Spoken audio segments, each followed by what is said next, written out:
este seminario, siempre de manteles largos, con personas muy valiosas en todos los sentidos, tanto académicos como personales. Y primero, pues agradecer al doctor Carles Monereo este tiempo tan valioso de su agenda que nos quiere compartir el día de hoy para escuchar un tema tan relevante como es el de la identidad dialógica. El doctor Carles, yo sé que no requiere presentación, pero algunas cosas que podríamos decir de su trayectoria. Él pues es catedrático de Psicología de la Educación en la Universidad Autónoma de Barcelona. Desde hace 35 años, creo que ya más Carles es profesor en esta universidad y es profesor en todos los niveles, asignaturas de grado, posgrado, doctorado. Ha sido coordinador del doctorado interuniversitario en Psicología de la Educación, que es un doctorado muy importante en el que coinciden las universidades catalanas más relevantes y que ha permitido la formación de jóvenes muy comprometidos con la educación que han desarrollado precisamente líneas de investigación como la que nos va a compartir el doctor Carles. Él además coordina un grupo de investigación que es el Seminario Interuniversitario de Investigación en Estrategias de Aprendizaje y coordina también un grupo de investigación sobre lo que es el tema de identidad dialógica e incidentes críticos, que son algunas de las líneas por las que todos conocemos el trabajo del doctor y de su equipo de investigación. Su trabajo también ha sido muy relevante en el campo de las publicaciones académicas. Fue editor de una de las revistas más importantes en habla hispana, que es la de Infancia y Aprendizaje. Y bueno, pues hemos leído muchos trabajos de él a lo largo de varias décadas. Estrategias de enseñanza y aprendizaje, asesoramiento psicoeducativo, temas relacionados con Internet y competencias digitales, evaluación por competencias, evaluación auténtica. Y bueno, hoy nos convoca escucharlo hablar sobre identidad docente, identidad dialógica, incidentes críticos, que son temas en los que él ha estado concentrado en los últimos años. A mí siempre me gusta comentar que el doctor Carles fue en realidad el primer autor que abrió el tema de la diversidad y la inclusión educativa. Su trabajo fue pionero en este campo, que también hoy en día es un campo que está marcando tendencias muy importantes en todos los ámbitos: formación docente, desarrollo curricular, propuestas educativas, enseñanza, etcétera. Creo que él ha publicado, bueno, más de 300 trabajos entre libros, artículos, tiene también un número de tesis doctorales dirigidas muy importantes. Y bueno, tal vez ustedes no lo sepan, pero pues todas las personas tenemos varias identidades y varias positions, y el doctor Carles no se escapa a esa situación. Fíjense que él también es un escritor, un literato prolífico. A mí me encantan las novelas, los relatos cortos que él ha escrito. Yo ahorita estoy leyendo, perdón, el último. Le digo que me ha quitado el sueño varias noches porque pues sus relatos están muy interesantes y bueno, pues se los recomiendo también. Muy Busquen al amable. doctor, indaguen esa otra beta, esa otra position en su vida. Y bueno, gracias Carles, sabemos que eres una persona que pues te has sentido contento en México, México te quiere, tú quieres a México. Yo creo que él ha recorrido todo nuestro país, desde Mérida hasta Chihuahua. Muchas ocasiones ha estado en Ciudad de México, ha estado acá en Puebla. Y bueno, como persona que sabe apreciar la gastronomía, los buenos vinos, porque ahí hay otra beta del doctor Carles, ¿verdad? Es todo un No, sommelier. no, no podemos explicarlo todo, ¿eh? No, no, Todo lo ya oculto, las todo lo otras oculto. cosas ya no las voy a decir, Carlos. Pero bueno, pues miren, creo que él es una persona que sabe valorar todo lo que son las culturas, la diversidad, el encuentro con otras formas de ver, de pensar, de sentir la vida, y eso yo creo que es muy favorable, se refleja mucho en toda esa mirada tan abierta en su trabajo de investigación. Entonces, Carles, de veras, por todo lo que has compartido con nosotros, por toda tu generosidad, muy bienvenido y aquí estamos para escucharte. Yo les sugiero, como somos muchos, que me da mucho gusto, que vayan escribiendo ideas, sugerencias, comentarios, preguntas conforme se vaya dando la conferencia del doctor en el chat que tenemos aquí en nuestro Zoom y los iremos retomando cuando entremos al periodo de preguntas. Gracias, Carles, y bienvenido. Muchas gracias. Bueno, pues después de tan excelente y yo diría que exagerada presentación, pero ya saben lo que pasa con los amigos y las amigas. Lo que es cierto es que considero México casi mi segunda patria y que bueno, tengo pues maravillosos amigos y amigas y sin embargo colegas, como decía alguien, ¿no? En este sentido, pues agradecer tanto a Ade Flores como a Frida Díaz su invitación y a todos ustedes, pues que me acompañen en el día de hoy, ¿eh? Efectivamente, vamos a hablar de un tema que tiene cierta complejidad, pero en todo caso voy a hacer un intento de ilustrar lo que voy a decir con algunos ejemplos. Y había pensado en este menú, y en primer lugar hablarle de algunos temas un poquito más teóricos. ¿Eh? Y en este sentido, pues les hablaré de por qué consideramos que es importante entender que la identidad no es única, también lo decía la doctora Díaz, no es única, ¿no? Sino que somos muchos en nuestra mente y en nuestras acciones. Y eso tiene relevancia y tiene consecuencias en el momento de formar, de investigar, etcétera, etcétera, ¿no? La idea de que existen muchos mm, yos en nosotros mismos y esos yos pues forman una especie también de sociedad, como la sociedad externa, dice el doctor Hubert Hermans, que es el creador de esa teoría, de la teoría del yo dialógico, que existe una sociedad interna, una sociedad mental, en la que nuestros yos discuten, se pelean, se quieren, hacen alianzas, conspiran, etcétera, etcétera, ¿no? Como en la vida pública, ¿no? Real. Hablaremos un poco de esa teoría. Luego les hablaré también de que esa idea de identidad, y más concretamente de la identidad docente, que es la que nos toca más de cerca, ¿no?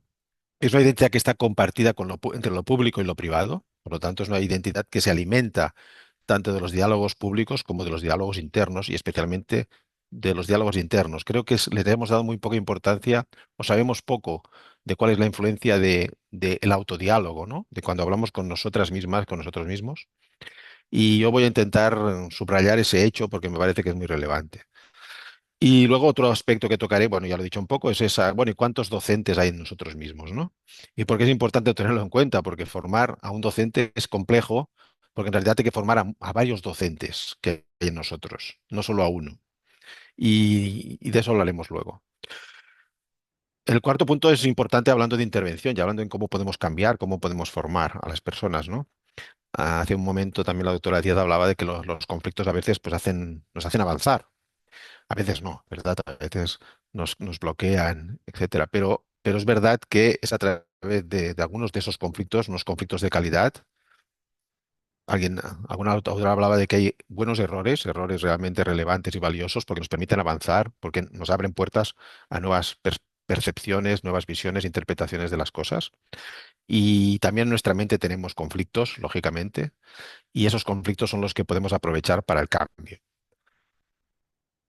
Y bueno, el último punto que trataré es qué consecuencias tiene todo lo que he explicado desde el punto de vista más teórico en la investigación, en la formación en la comunidad. Verán que voy a utilizar además un ejemplo, una ilustración de una supuesta profesora que se llama Monse y a través de esa profesora veremos cómo funcionan todos estos aspectos que voy a comentar en un principio. Al final, creo que tenemos bastante tiempo para un diálogo, esta vez público y abierto, aunque también tendrán su diálogo privado, claro, que no sabremos, pero que como les he dicho es fundamental. Empecemos pues, que lo primero que les tengo que decir es algo que ya he comentado al principio, ¿no? Ah, fíjense que existen dos sociedades, les decíamos, existe una sociedad pública, que desde pequeñitos conocemos, ¿no? Pero existe una sociedad mental, una sociedad privada, en la que hay una dinámica también específica y de la que conocemos pocas cosas, ¿no? La teoría del yo dialógico lo que intenta explicar es esa dinámica mental. Y eso es algo que en psicología habíamos perdido un poco, porque siempre, muchas veces no solo decimos, bueno, pues reflexiona, o vamos a reflexionar, o vamos a analizar, o pensemos, o decidamos, pero más allá de esas palabras que pueden ser un poco huecas, ¿qué significa exactamente reflexionar, decidir, pensar? La teoría del yo dialógico creo que nos da una respuesta. Y nos dice que en realidad pensar, etcétera, quiere decir dialogar en nuestro interior, en nuestra mente, con otras voces, con voces que algunas son nuestras y otras son, digamos, prestadas por otros. Y que en esos diálogos es donde se produce realmente el aprendizaje, las decisiones, el pensamiento. Hasta cierto punto parece lógico, ¿no? Somos pequeñitos y lo que vemos en nuestra realidad son personas que interaccionan. ¿Cómo nos vamos a representar la realidad? Pues en nuestra mente con personas que también interaccionan. ¿Eh? El segundo principio tiene que ver, como ven aquí, con la idea de que existe un diálogo, por lo tanto, tanto interpsicológico con otros, público, y un diálogo intrapsicológico con nosotros mismos. Y como les decía, eh, pensar, decidir, etcétera, es dialogar con nuestra mente. Entonces, cuando pensamos, nos hablamos. Y decidir con quién dialogamos en nuestra mente es algo trascendental. Si nosotros dialogamos en nuestra mente con personas o personajes o ideas simples, superficiales, machistas, sexistas, racistas, entonces vamos realmente a tomar decisiones, etcétera, en esa línea. Si nosotros cuando pensamos y dialogamos en nuestra mente lo hacemos de una forma más comprometida, más crítica, más tolerante, etcétera, etcétera, vamos a, digamos, a tomar decisiones en esa línea. Hermans habla de que la democracia empieza por nosotros mismos, cuando pensamos que si cuando nosotros hablamos con nosotros mismos somos, digamos, democráticos, cuando somos capaces de poner en juego también otras voces críticas, otras perspectivas, otras ideas, y somos capaces de tolerar esas ideas y de intentar, digamos, en esa negociación interna llegar a acuerdos, estaremos siendo democráticos. Y una sociedad democrática es aquella que tiene personas que piensan en su mente de forma democrática. En este sentido, también podemos pensar que hay personas que piensan en su mente de forma autoritaria, intolerante, restrictiva, y así nos va. Así nos va en muchas ocasiones. Bueno, este self-talk, por lo tanto, es eso, y como ven en esta imagen, pues aquí tenemos a la persona y a la persona interna, ¿no? A la que habla con ella misma. Vamos a profundizar un poco más en este tema, ¿no? En el tema de los autodiálogos. Bueno, ¿y estos autodiálogos cómo se producen? Pues a través de voces. Y esas voces representan distintas posiciones. Una posición sería la forma en que afrontamos los contextos en los que vivimos. ¿Eh? Por lo tanto, digamos que para distintos contextos tenemos distintas posiciones o posiciones del yo. O en la teoría se habla de I position, ¿no? Posiciones del yo. Generalmente, pues nuestra vida transcurre en distintos escenarios, un escenario más personal, más íntimo, cuando estamos solos, digamos, un escenario de ocio en la que estamos con amigos, amigas, etcétera, un escenario familiar en la que pues existen, como saben, unas estructuras pues vinculadas a lo sanguíneo, ¿no? A hijos, padres, nietos, tíos, etcétera, y un escenario laboral, profesional. Estamos con colegas, que también están estructurados de distintas maneras, ¿no? Con distintas jerarquías. En cada uno de estos escenarios se producen distintos contextos y para estos contextos tenemos posiciones distintas en general. Por lo tanto, podríamos decir que nuestra posición, por ejemplo, como madre o padre, muchas veces discrepa de nuestra posición como docente. Incluso puede llegar a ser, incluso como diríamos, opuesta. ¿M? Como padre o madre podemos ser a lo mejor muy intolerantes, muy rígidos, y en cambio como docentes, tutores, pues igual no lo somos tanto. Por lo tanto, fíjense que estamos formados por muchas posiciones y cada una tiene una voz por la que se expresa. Por lo tanto, cuando actuamos como padre o madre, nos expresamos con una determinada manera, voz, con unos sentimientos, unos conceptos, unas formas de interpretar las cosas, unas estrategias con las que actuamos, y sin embargo, cuando lo hacemos desde el punto de vista como docentes, en nuestros centros educativos, por ejemplo, pues lógicamente esas voces son distintas y se expresan de forma distinta. ¿Mm? En este sentido, por lo tanto, fíjense que estamos formados, como les decía al principio, por muchos en nosotros mismos. ¿Eh? ¿Qué eso qué quiere decir? Que bueno, que en general dialogamos con dos tipos de posiciones. Unas posiciones que son más nuestras, más internas, como versiones de nosotros mismos, ¿no? Y existe una posición en nosotros mismos, pues que como docentes, que es una posición de evaluador o la posición de, digamos, de controlador de normas en clase, o tenemos una posición de expertos, no sé, en matemáticas o en lenguaje o en literatura o en etcétera, ¿no? Aquí fíjense, por ejemplo, que nuestro sujeto ejemplo tiene aquí una posición como fan, ¿no? Ella como fan. Y en esta posición, ella cuando es fan, se habla ella misma desde esa perspectiva, desde esa posición. Pero a veces también, digamos que invoca otras voces que no son ella. ¿Eh? Bueno, son como ella se representa esas voces. Y esas voces pueden ser, por ejemplo, pues como ella es fan del Chavo del Ocho y la Chilindrina, pues a veces evoca a las voces de la Chilindrina, ¿no? Y sus frases, etcétera.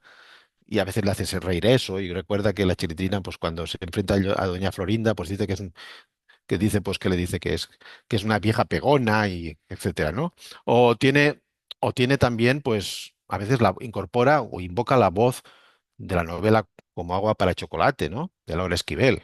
Y recuerda eso y discute con los personajes de la novela, ¿eh? Pero también a veces, pues, invoca la voz de Frida Kahlo, recuerda su cuadro de las dos Fridas y a veces pues también invoca la voz o la supuesta voz de Frida. ¿Es que realmente estas personas le hablan? No. Ella, digamos, lo que hace es representarse qué le dirían, qué le diría Laura, qué le diría Chilindrina, qué le diría Frida, en determinados momentos, ¿no? Invocamos muchas voces con las que hablamos internamente. Por lo tanto, repito, hay voces internas que son nuestras versiones, yo como, ¿m? Yo como madre, yo como docente, yo como, no sé, hincha de un equipo de fútbol, yo como lo que fuera, como votante, etcétera. Pero luego invocamos voces externas, que son las voces de mis padres, por ejemplo, de un autor que me gusta, de un profesor que tuve, de la Chilindrina, etcétera, etcétera. Voces externas que pueden ser reales o pueden ser ficticias. La voz de la democracia, etcétera. Como he dicho, y es repetir un poco lo que acabo de comentar, eso quiere decir que los docentes tenemos distintas posiciones y como mínimo yo diría que están estas, ¿no? Somos planificadores de nuestros programas, de nuestros contenidos, de nuestras asignaturas y trabajamos en un equipo docente. Por lo tanto, somos miembros de un equipo docente. Ahí hay dos posiciones claras, ¿no? Pero además, también somos comunicadores de nuestra materia. Ahí hay otra posición distinta, ¿eh? Pero además, evaluamos a los alumnos de una u otra manera. De nuevo, una posición distinta. Además, muchos de nosotros, nosotras somos tutores de algunos alumnos, de algunas clases, grupos clase, etcétera, etcétera. Ahí hay otra posición. E incluso en los últimos tiempos, en las escuelas, algunos profesores empiezan a actuar como investigadores, indagadores. En la universidad es más claramente un rol aceptado, ¿no? Fíjense en que rol y posición es exactamente lo mismo, ¿eh? El rol sería aquello que tienes que hacer por contrato, porque son tus funciones laborales. Podríamos decir que casi te pagan para ello, ¿no? Sin embargo, la posición sería la interpretación subjetiva del rol, idiosincrásica del rol. Tú tienes un rol de evaluador, tienes que evaluar a tus alumnos y calificarlos. Pero tú puedes interpretar esa posición de una manera u otra y puedes pensar, no les voy a poner un examen exactamente, sino que voy a ir recogiendo información y datos del día a día y a partir de eso les calificaré. En este sentido, tu rol es de evaluador, pero tu posición, tu position como evaluador es un evaluador que cree una evaluación formativa, ¿no? Una evaluación continua y no en exámenes o en una evaluación finalista. ¿De acuerdo? Fíjense en aquí la complejidad ya. Cuando quieres formar a un docente, lo tienes que formar en todas estas posiciones. Si solo formas a un docente como evaluador, pues te faltan otras, como tutor, como comunicador, planificador. Aquí falta, por ejemplo, como gestor de conductas en el aula, de normas, ¿eh? Falta esa. Digamos que cada uno de nosotros tendría como docente pues 7 u 8 posiciones. Y formar a alguien como buen docente quiere decir formar en todas esas posiciones. Fíjense que algunas de estas posiciones pueden ser además contradictorias. Yo como tutor puedo ser muy agradable, muy cercano al alumno, muy, muy comprensivo, y sin embargo como evaluador puedo ser muy rígido, muy intolerante, ¿eh? Muy poco propicio a negociar nada, por ejemplo. ¿Mm? Por lo tanto, ahí ya se producen conflictos, como ven, ¿no? Mi yo tutor, mi posición de tutor, es contradictoria con mi posición de evaluador, y eso tengo que resolverlo de alguna manera. Para tratar de ilustrar esto, les propongo un ejemplo. ¿Eh? Tenemos a Monse. Monse es una profesora que tiene unos antecedentes que les voy a contar ahora. Los antecedentes son muy importantes para explicar quiénes somos, ¿eh? Nosotros utilizamos una técnica muy sencillita que le llamamos mapping, en la que situamos un poco, ven en esas olas, situamos un poco los antecedentes de una persona. Arriba ponemos las cosas que le han pasado, los incidentes, decimos que le han pasado positivos, cosas que le han ocurrido y que le han hecho, digamos, le han desestabilizado, pero esa desestabilización ha conducido a ser un mejor docente, ¿eh? Y debajo, sin embargo, tenemos estas otras situaciones que se han producido en una persona, pero que son incidentes negativos. Cosas que han ocurrido que le han movido el piso, pero que le han hecho retroceder o le han hecho, digamos, claudicar, ¿eh? O le han bloqueado en algún sentido. Vamos a ver un poco los antecedentes de Monse. En cada uno de estos recorridos, de estas olas, en cada punta se produce un incidente en su trayectoria. Y vamos a ver cuáles son esos incidentes, ¿no? Monse es historiadora. Hizo la licenciatura en historia y es su tema. Y empezó trabajando en una escuela privada en primaria, en educación básica, por lo tanto con niños pequeños. A ella le gustaba la educación, a pesar de ser historiadora, encontró trabajo en esto, ¿no? Tampoco es que fuera su vocación ser docente, pero bueno, esa fue la oportunidad que tuvo laboral y ahí se metió. Como le interesa hacerlo bien, pues emplea muchos recursos en sus clases, ¿no? Rompecabezas, sopa de letras, cuentos, etcétera. Es una buena profesora que intenta, pues, mejorar en el día a día, ¿no? Pero tiene un problema personal. Se separa de su pareja y eso hace que para olvidar eso y ese trance, pues cambia de ciudad. Y al cambiar de ciudad también cambia de trabajo. Entonces piensa que, bueno, que también podría enseñar historia en secundaria. Y para ello hace un máster de secundaria. Ahí tiene una profesora excelente, que es la profesora Garrido, que es una de sus voces importantes. Será una voz que la marcará. Y ahí también conoce a su actual pareja, a la pareja con la que vive actualmente en esa nueva ciudad. Y bueno, después de hacer ese máster para secundaria, pues va a empezar su primer día de clase en secundaria. Y vamos a ver un poco qué piensa ella, ¿no? Fíjense, eso es lo que piensa ella el día antes de empezar su primera clase en secundaria. Dice, mi primera clase en enseñanza media. Aquí ya no se trata de aprender jugando. Ella sabe que aquí hay que enseñar contenidos, que se espera otra cosa de ella, no lo que pasaba en educación primaria o básica. Además, estos alumnos después tendrán que pasar una prueba del gobierno para entrar en la universidad. Y esa prueba suele ser bastante memorística y bastante dura en cuanto a contenidos. Piensa, y luego dicen que hay que enseñar competencias. Se queja porque, claro, muchas veces el gobierno dice que se tienen que enseñar competencias, al menos en España, pero luego esa prueba de selectividad para entrar a la universidad es una prueba muy memorística, ¿no? Un poco contradictoria con lo que se espera, ¿eh? Pero como nos repetía Garrido, su profesora, en el máster, no se trata de formar historiadores, Monse, sino ciudadanos, que utilicen la historia para comprender mejor lo que ocurre a su alrededor. Que le resulte ¿Vale? útil, Monse, que le encuentre sentido a eso que enseñas. Eso Bueno, le decía vivir Garrido, eso le explicaba Garrido. todo lo que quieran del objeto.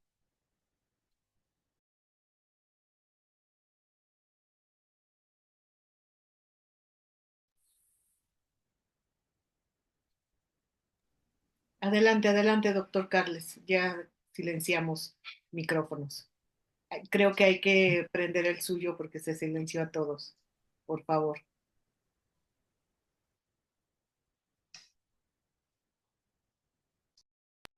Vale, ¿ahora sí? ¿Sí? Listo, listo. Vale, estupendo. Adelante.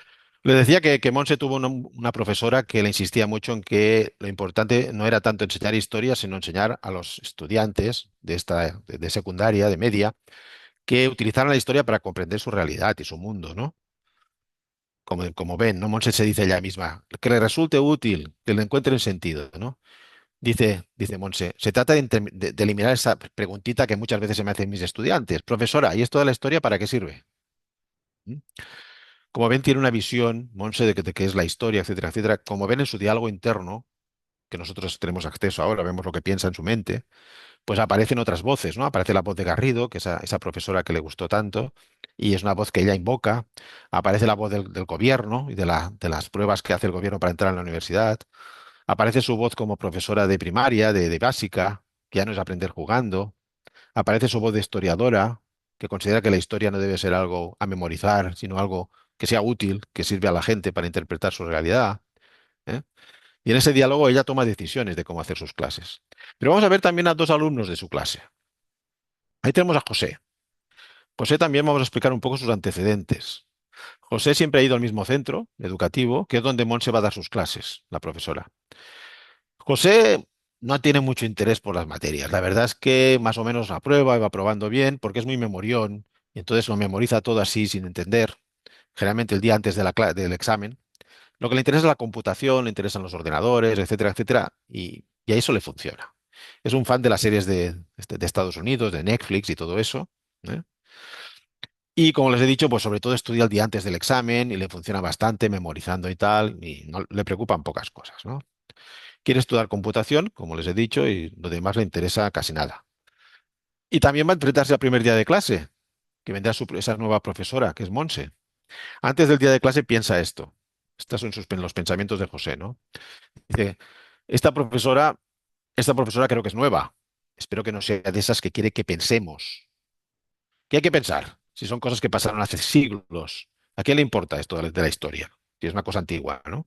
A mí se me da bien estudiar fechas, personajes, sucesos, anotar, repetir 8 veces, volverlo a escribir y de vez en cuando repetirlo.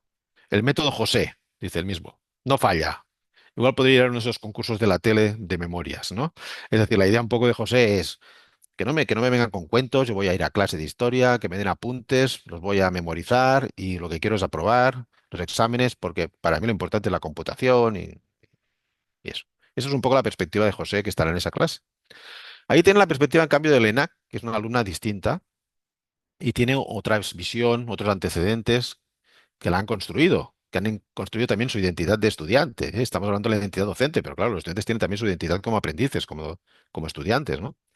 En esa identidad de Elena, en sus antecedentes, está lo siguiente, ¿no?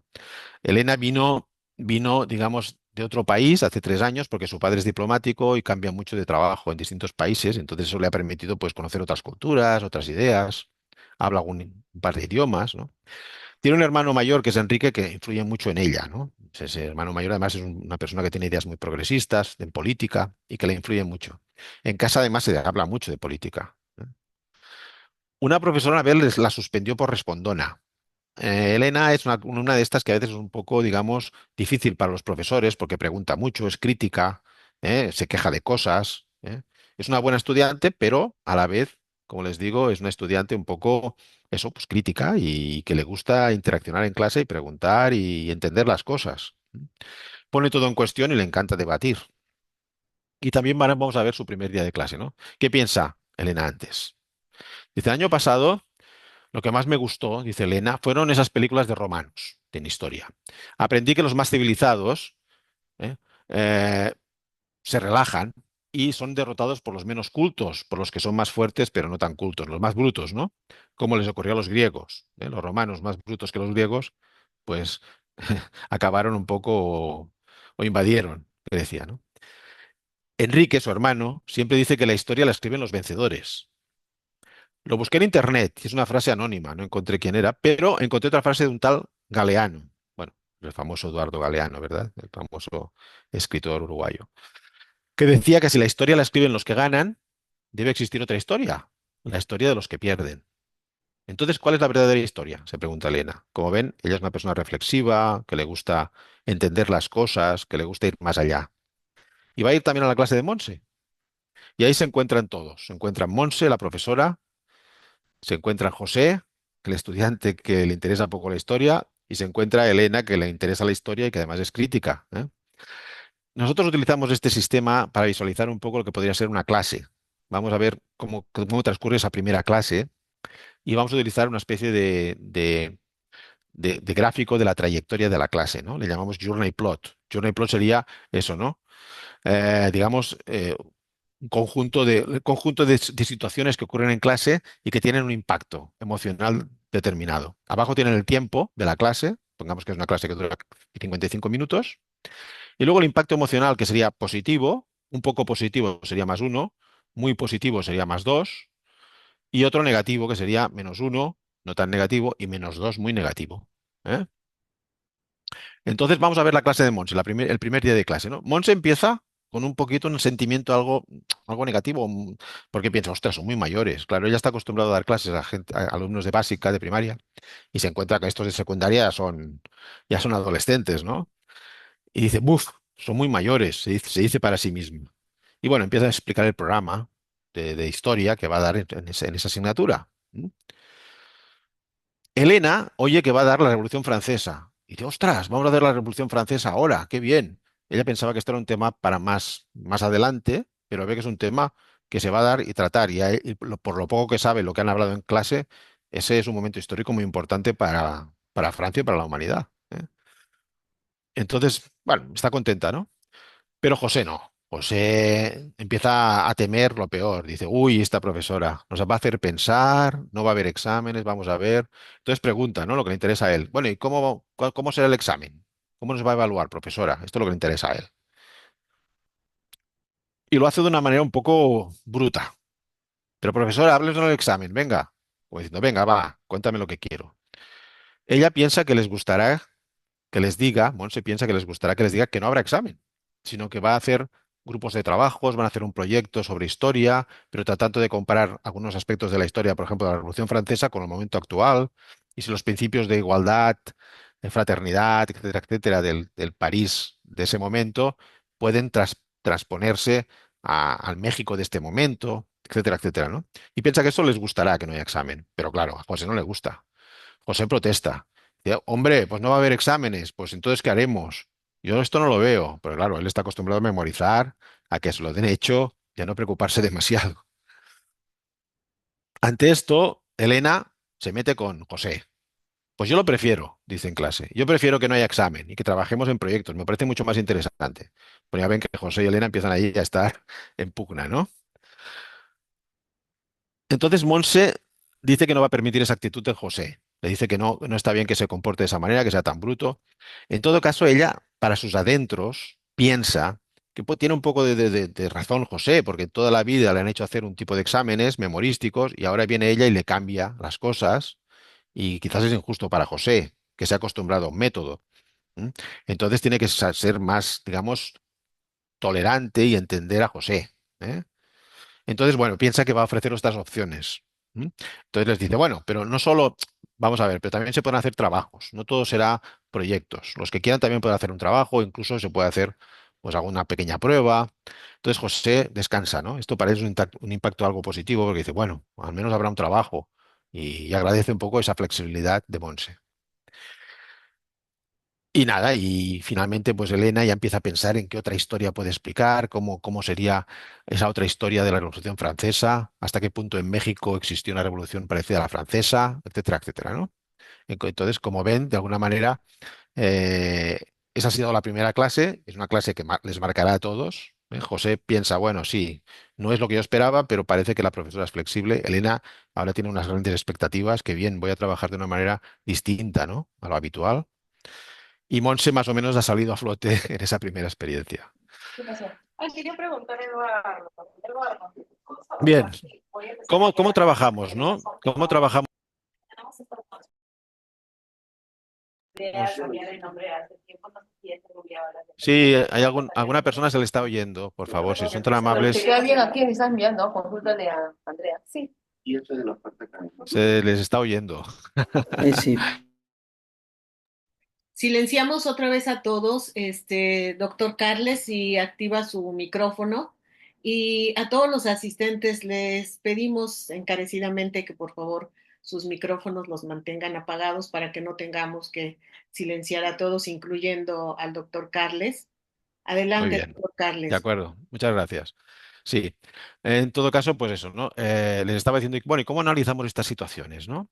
Y ahora ya vamos a hablar un poco de investigación. Nuestras investigaciones sobre identidad docente, lo que hacemos es utilizar este esquema que le llamamos repertorio personal de posiciones. El RPP, el repertorio personal de posiciones. Ahí intentamos graficar cuáles son las posiciones de los distintos personajes, ¿no? Que nos aparecen. ¿Eh?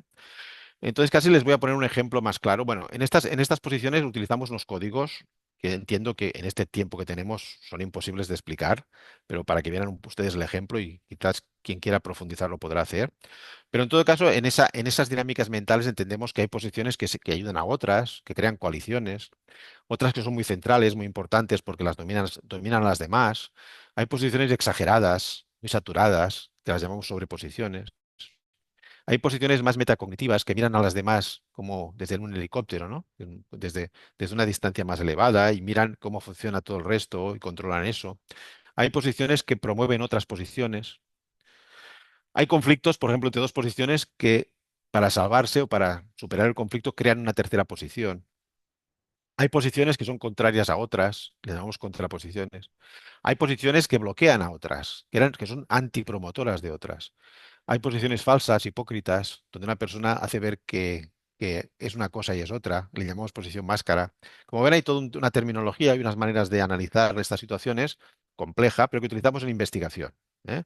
Y bueno, y quizás el ejemplo de Monse nos servirá un poco, ¿no? ¿Cuáles son las posiciones de Monse?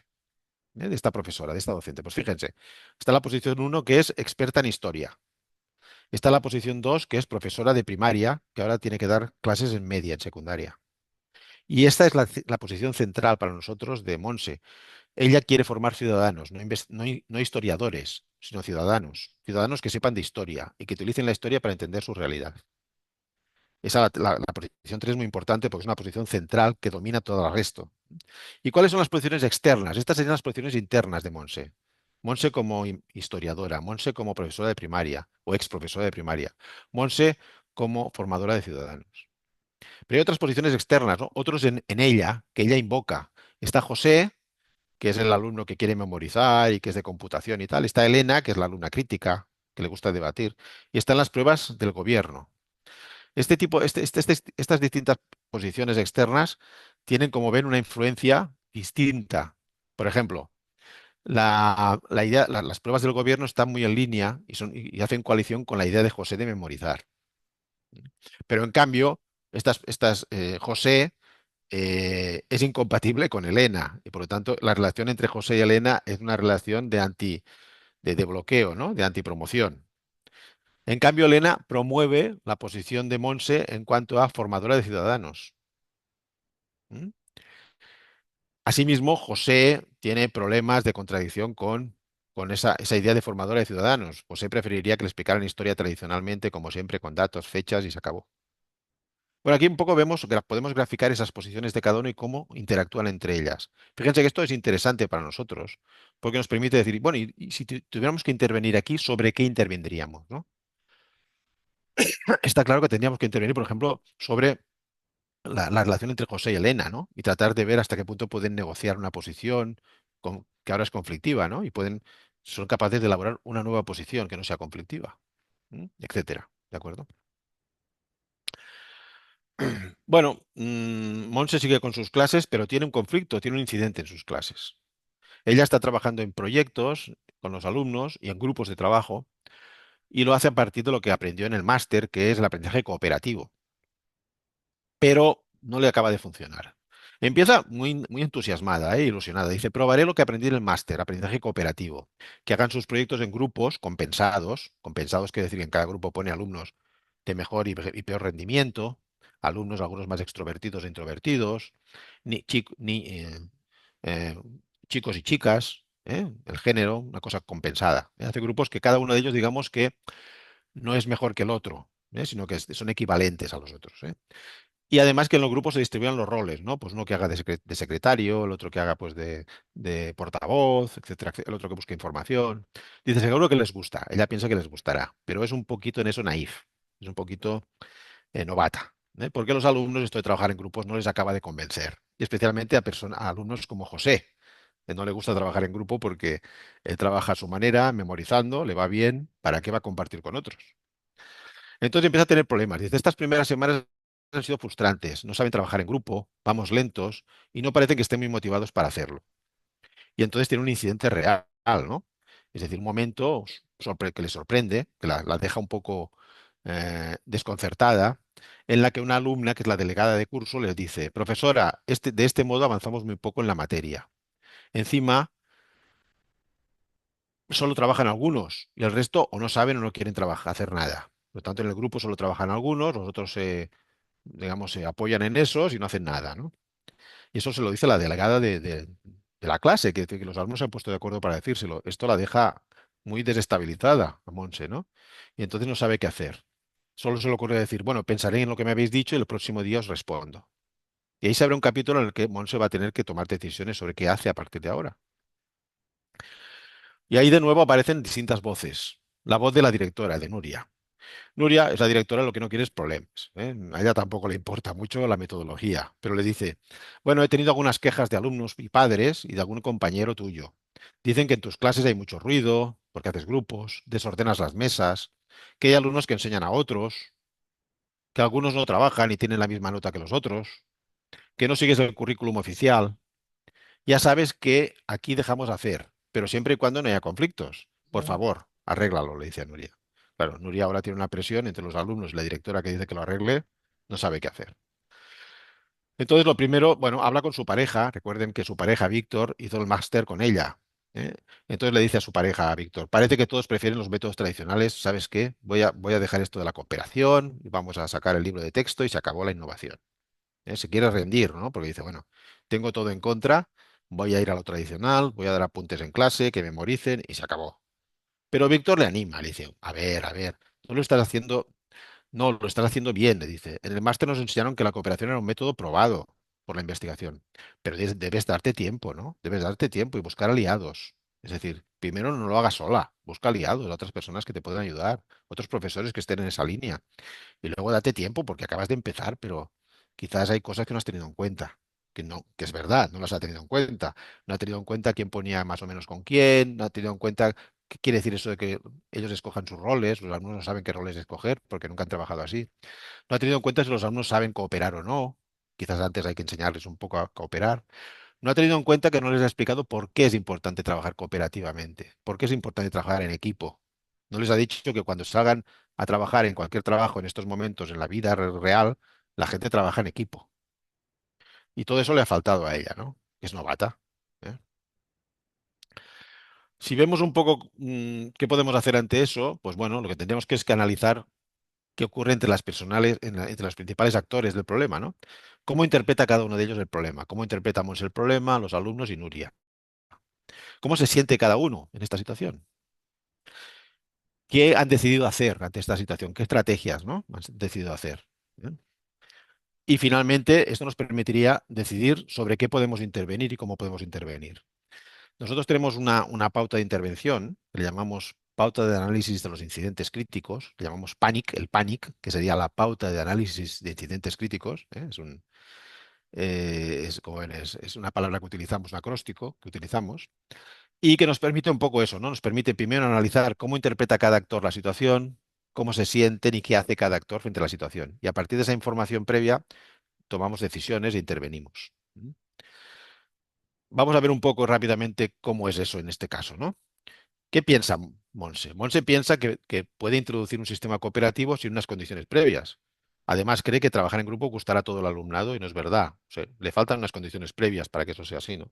Sus sentimientos, claro, son pasar de unas expectativas muy altas, esto va a funcionar muy bien, les va a gustar, a otras muy bajas, ¿no? Inseguridad, frustración, y piensa que tiene que rendirse, ¿no? Demora la situación en las estrategias, contrasta con su pareja lo que le ha pasado y ahora empieza a pensar en alternativas más positivas, ¿no? Porque de entrada lo que ella quiere ahora es controlar el grupo, ¿no? Y que no se le escape. En los alumnos, hombre, los alumnos piensan que la profesora les ha obligado a realizar una dinámica que no conocen de clase y que les perjudica. Además, tienen sentimientos de sentirse inseguros, engañados, algunos injustamente retratados, porque sacaba buenas notas y ahora tengo que trabajar en grupo y saco notas peores, ¿no? Y solo trabajo yo y los demás no trabajan. Además, bueno, los alumnos lo comentan en casa, entonces algunos padres se quejan también, se quejan formalmente a la dirección, a la profesora, entonces se ha hecho una bola, ¿no? Con el problema. Y Nuria, la directora. Bueno, la directora en principio no está en contra de la metodología, pero le preocupan las consecuencias para el centro y la reputación del centro, la imagen del centro. ¿Mm? Le inquietan los efectos además sobre las pruebas del gobierno y la reputación del centro. Por lo tanto, a ver si Monse enseña una historia distinta, pero luego los alumnos no van a saber responder a las preguntas para entrar en la universidad. Y por eso pide a Monse que lo solucione, pero tampoco le ofrece ningún apoyo ni ninguna alternativa, ¿no? Soluciónalo como puedas. Y no quiero ver, no quiero saber lo que haces, pero que no tenga quejas. Esa es la posición de Nuria, que es incorrecta, realmente, ¿no? Por no apoyar a una profesora de su equipo y que es nueva. ¿Mm? Bueno, ahora podríamos hablar un poco del repertorio de Monse en este momento, ¿no? ¿Qué ha cambiado en ese repertorio? Voy a ir un poquito de prisa, porque si no me entretendría mucho. Pero fíjense que ahora, ¿cuál es la novedad aquí, no? Pues la novedad es que Monse ahora tiene otras posiciones, ¿no? Por una parte está la posición de docente innovadora, que trabaja por proyectos y por cooperación. Es una posición ahora muy fuerte, que se alía con su idea de formadora de ciudadanos, con la 3, ¿no? Se alía. Pero sin embargo tiene mucha gente en contra ahora, ¿eh? La directora, los padres, los compañeros, algunos estudiantes, y la única ayuda que tiene que la promueve es Víctor, su pareja, que bueno, que tiene formación, pero que claro. Entonces, como ven, además, fíjense que la P de padres está muy saturada, porque los padres lo primero que quieren es que sus hijos aprueben la selectividad para entrar en la universidad. Y todo lo demás les importa poco, por desgracia. Fíjense que aquí de nuevo podemos decir, ¿cómo teníamos que intervenir? Bueno, es evidente que tendríamos que explicar a los padres por qué estamos trabajando de la manera que lo hacemos, ¿eh? Y que estamos en la línea con, por ejemplo, con la reforma mexicana, ¿no? Trabajando de forma cooperativa, trabajando a través de proyectos que tienen un impacto en la realidad, etcétera, etcétera, ¿no? Pero eso tenemos que explicarlo y no se ha explicado, ¿eh? Tendríamos que trabajar también, pues probablemente con la idea que nos decía Víctor, ¿no? De promover relaciones con los compañeros, de a ver si otros compañeros se apuntan a la idea de trabajar de forma cooperativa y se ayudan unos a otros. Me gustaría que vieran un poco cómo en la mente de Monse, todos estas voces en ella, estas voces que ella, como decía al principio, se apropia, ¿no? Aparecen, ¿no? La voz del alumnado, ¿no? Quizás empezar proponiendo que hagan proyectos y a la vez que trabajen en grupos cooperativos ha sido demasiado precipitado. Primero debería ver cómo funcionan los proyectos y luego empezar con la cooperación.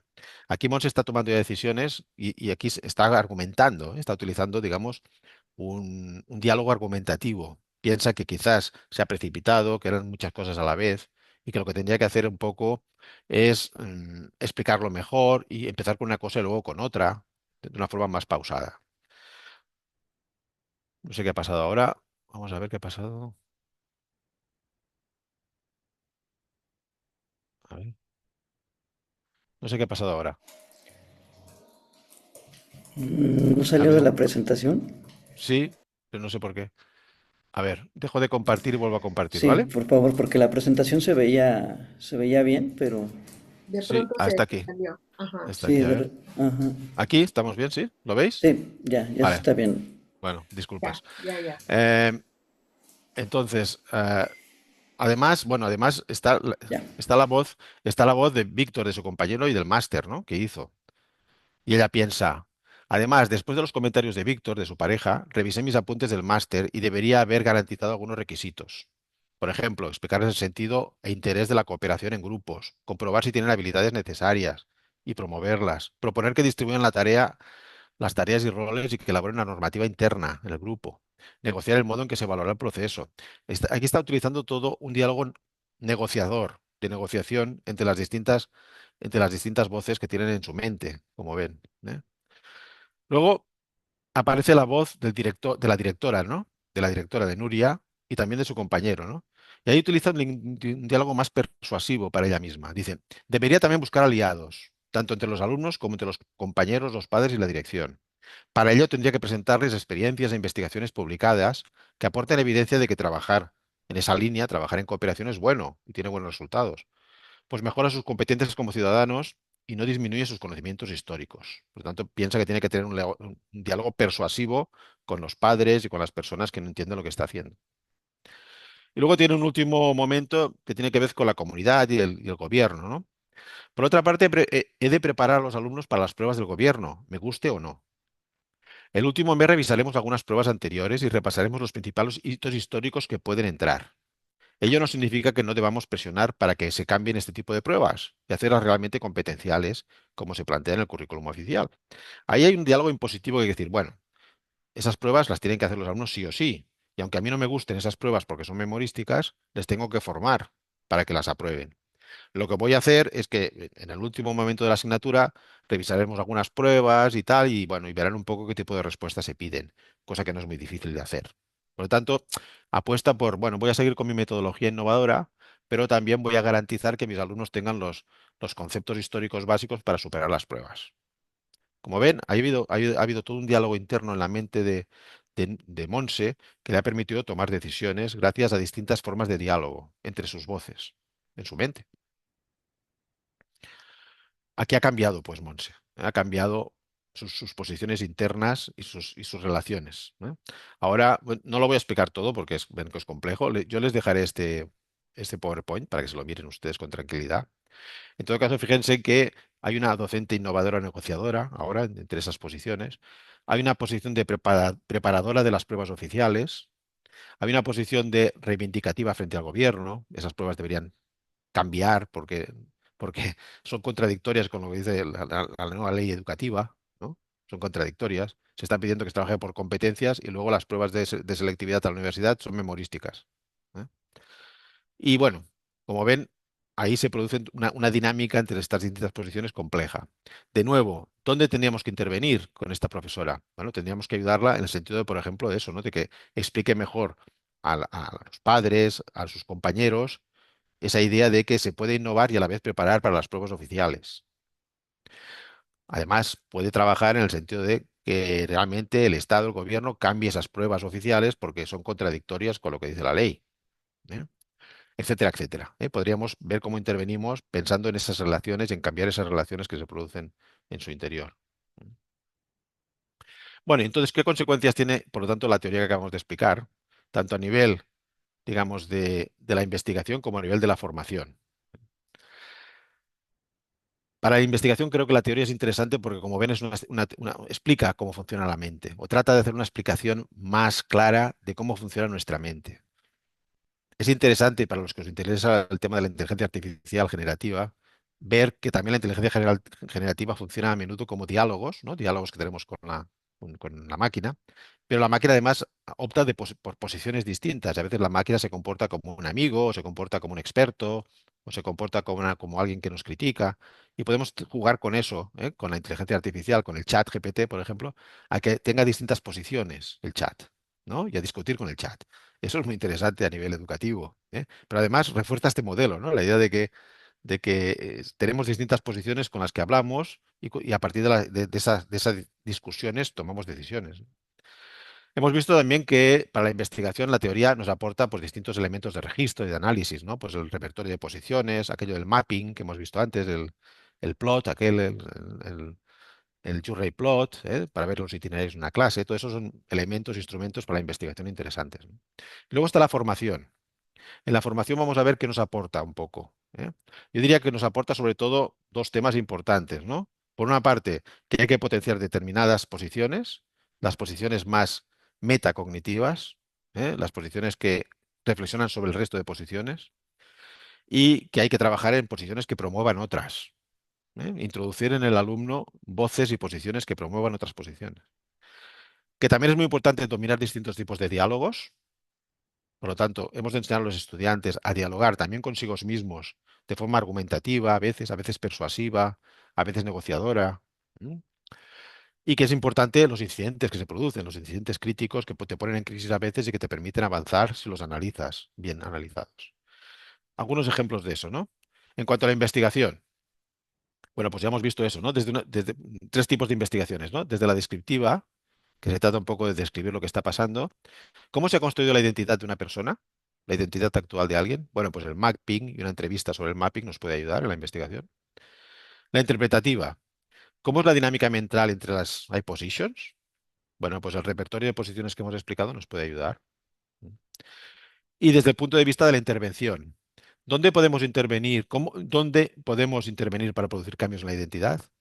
Ahí hemos visto que hay una serie como hemos visto, ¿no? Pues una serie, digamos, de códigos que nos permiten trabajar de manera que consigamos que algunas posiciones sean promotoras, otras posiciones sean más centrales, eliminar determinadas posiciones. En realidad, podríamos decir que enseñar a alguien algo es introducir una voz y una posición nueva en su mente.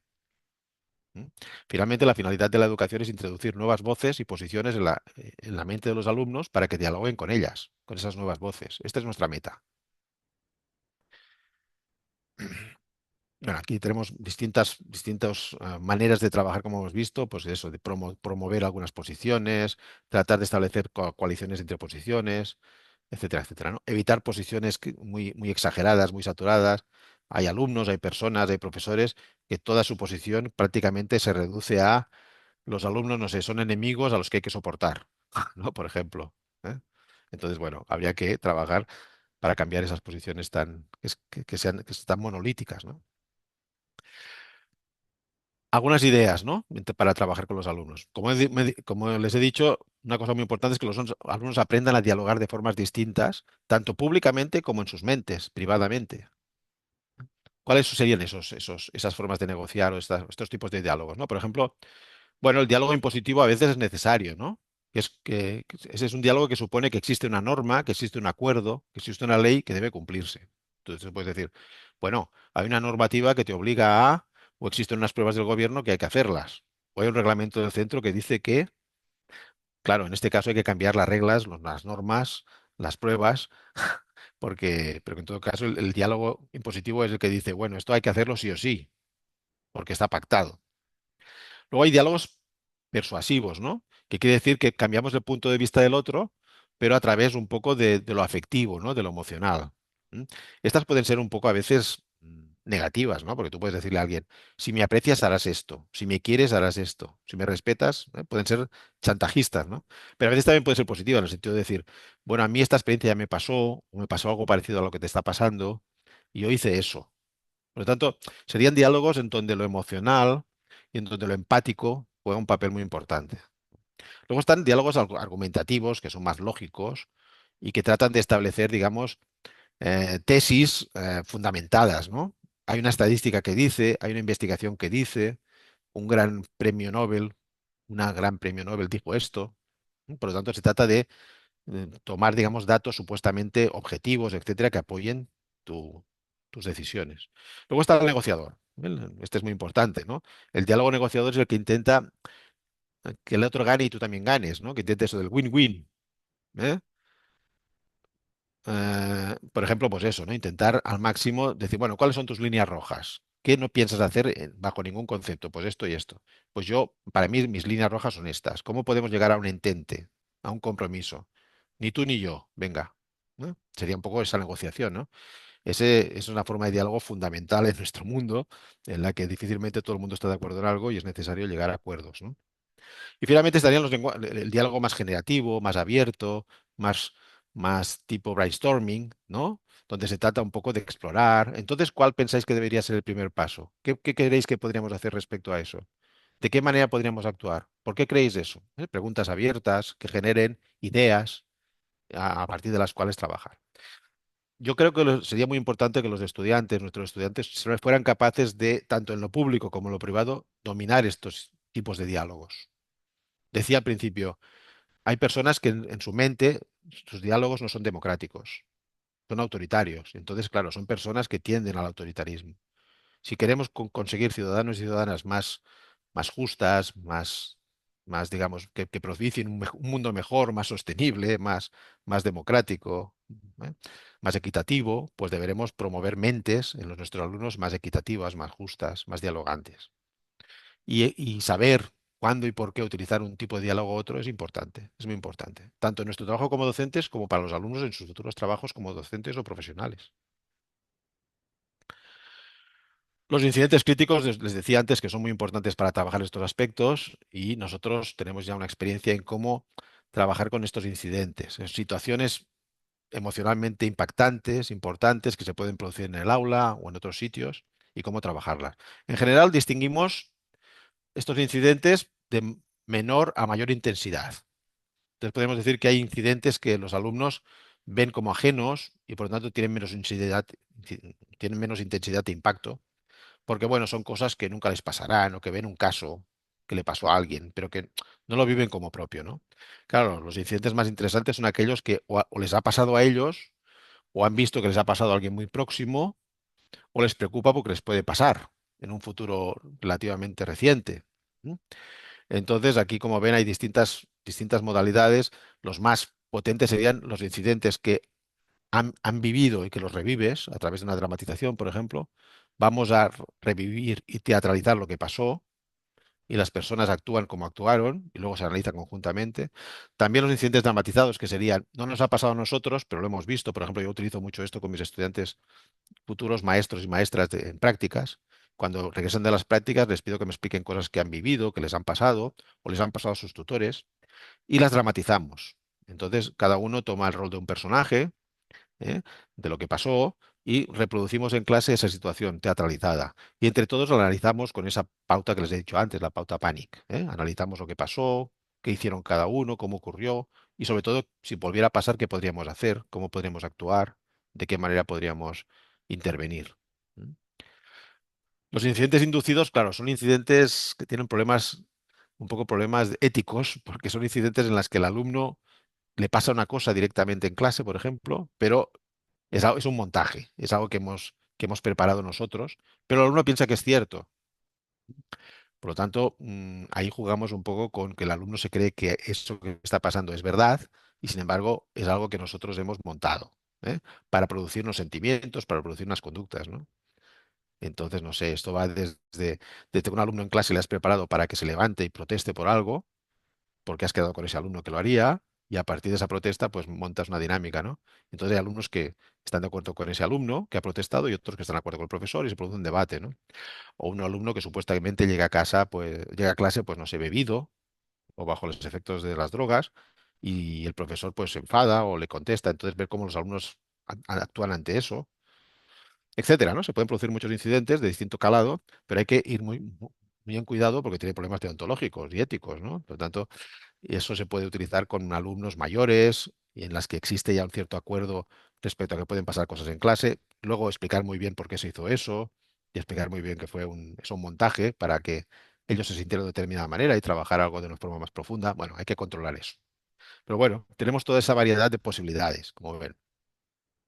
Y aquí tienen pues la pauta PANIC, que les decía antes que la que utilizamos nosotros, que es una pauta, pues eso, que primero de todo pide los antecedentes del incidente que se ha producido, la descripción de ese incidente, los actores que intervienen en ese incidente, lo hemos visto antes, ¿no? Antes hemos visto que los actores eran Nuria, la directora, Monse, la docente, el compañero, la pareja de Monse, Víctor, etcétera, etcétera, ¿no? La delegada de la clase. Bueno.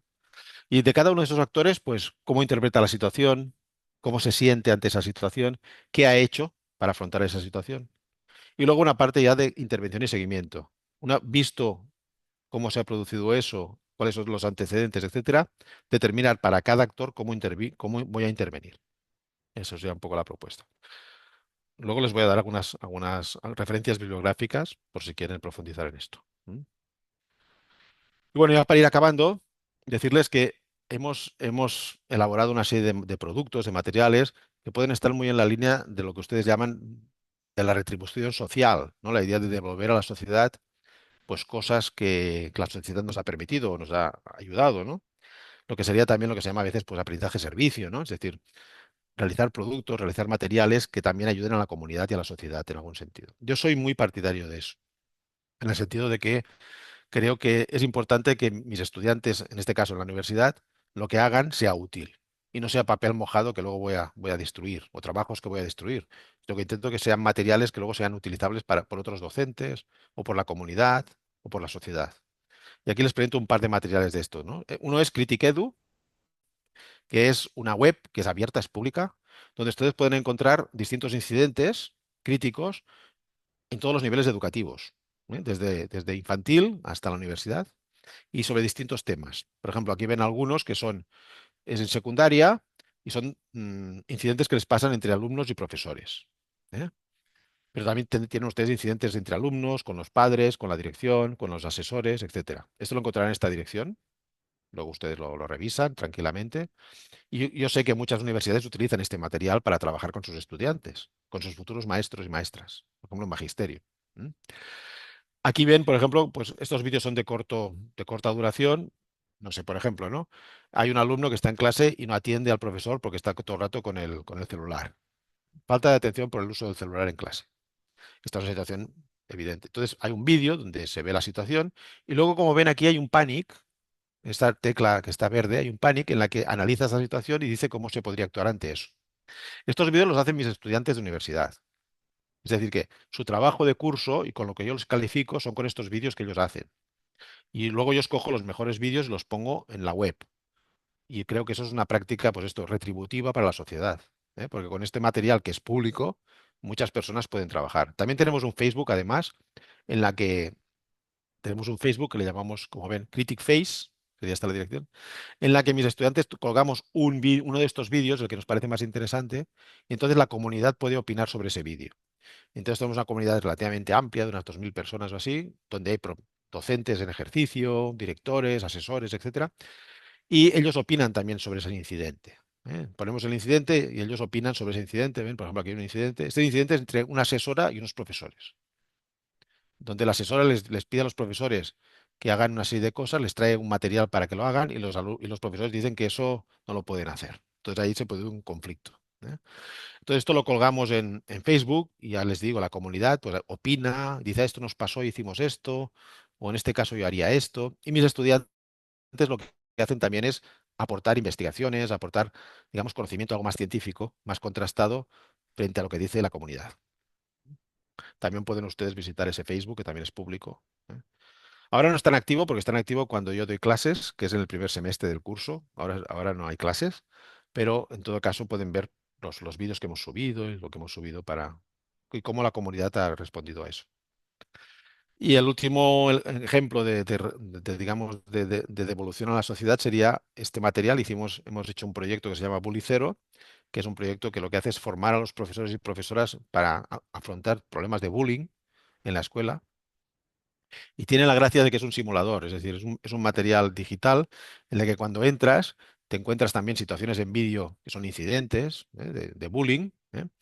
Y lo que pasa es que al azar tienes que actuar, tienes que analizar la situación desde un rol.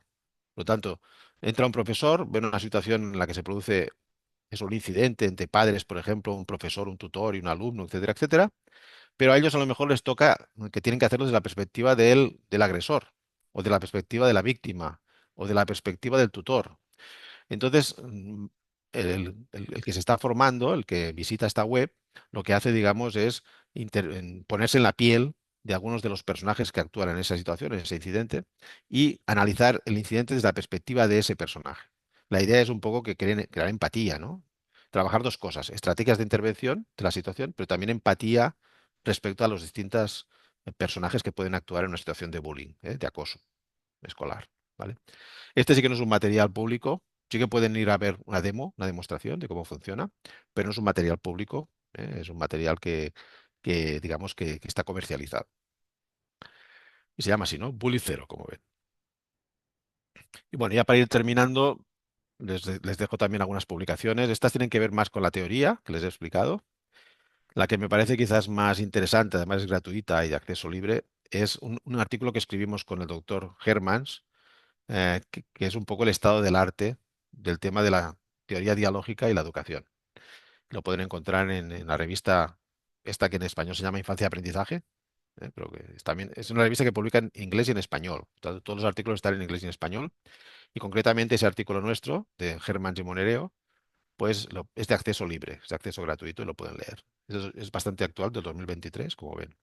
Luego hay otros libros interesantes, este de Hermans, en el que habla un poco de, como les decía antes, que la democracia es interna, que la democracia empieza por uno mismo, en su mente. Sería este primer libro.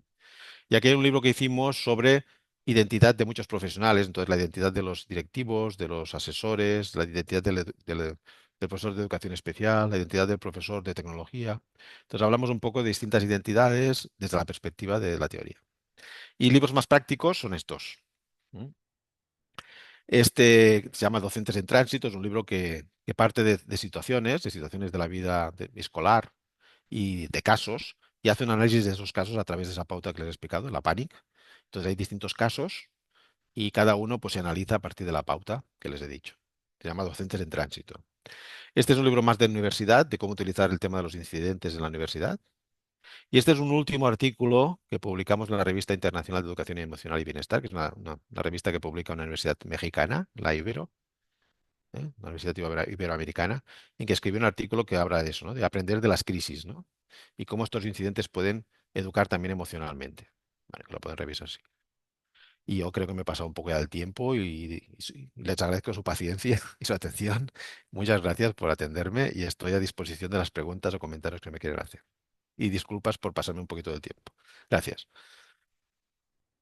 Al contrario, doctor Carles, muchísimas gracias por tan excelente conferencia y creo que el tiempo incluso nos faltó, ¿verdad? Así es que no notamos que que hubo un leve, eh, nos pasamos un poquito, pero no importa, nos podíamos seguir toda la hora Muchas escuchando. gracias. Muchas Con gracias, mucho Ade. gusto.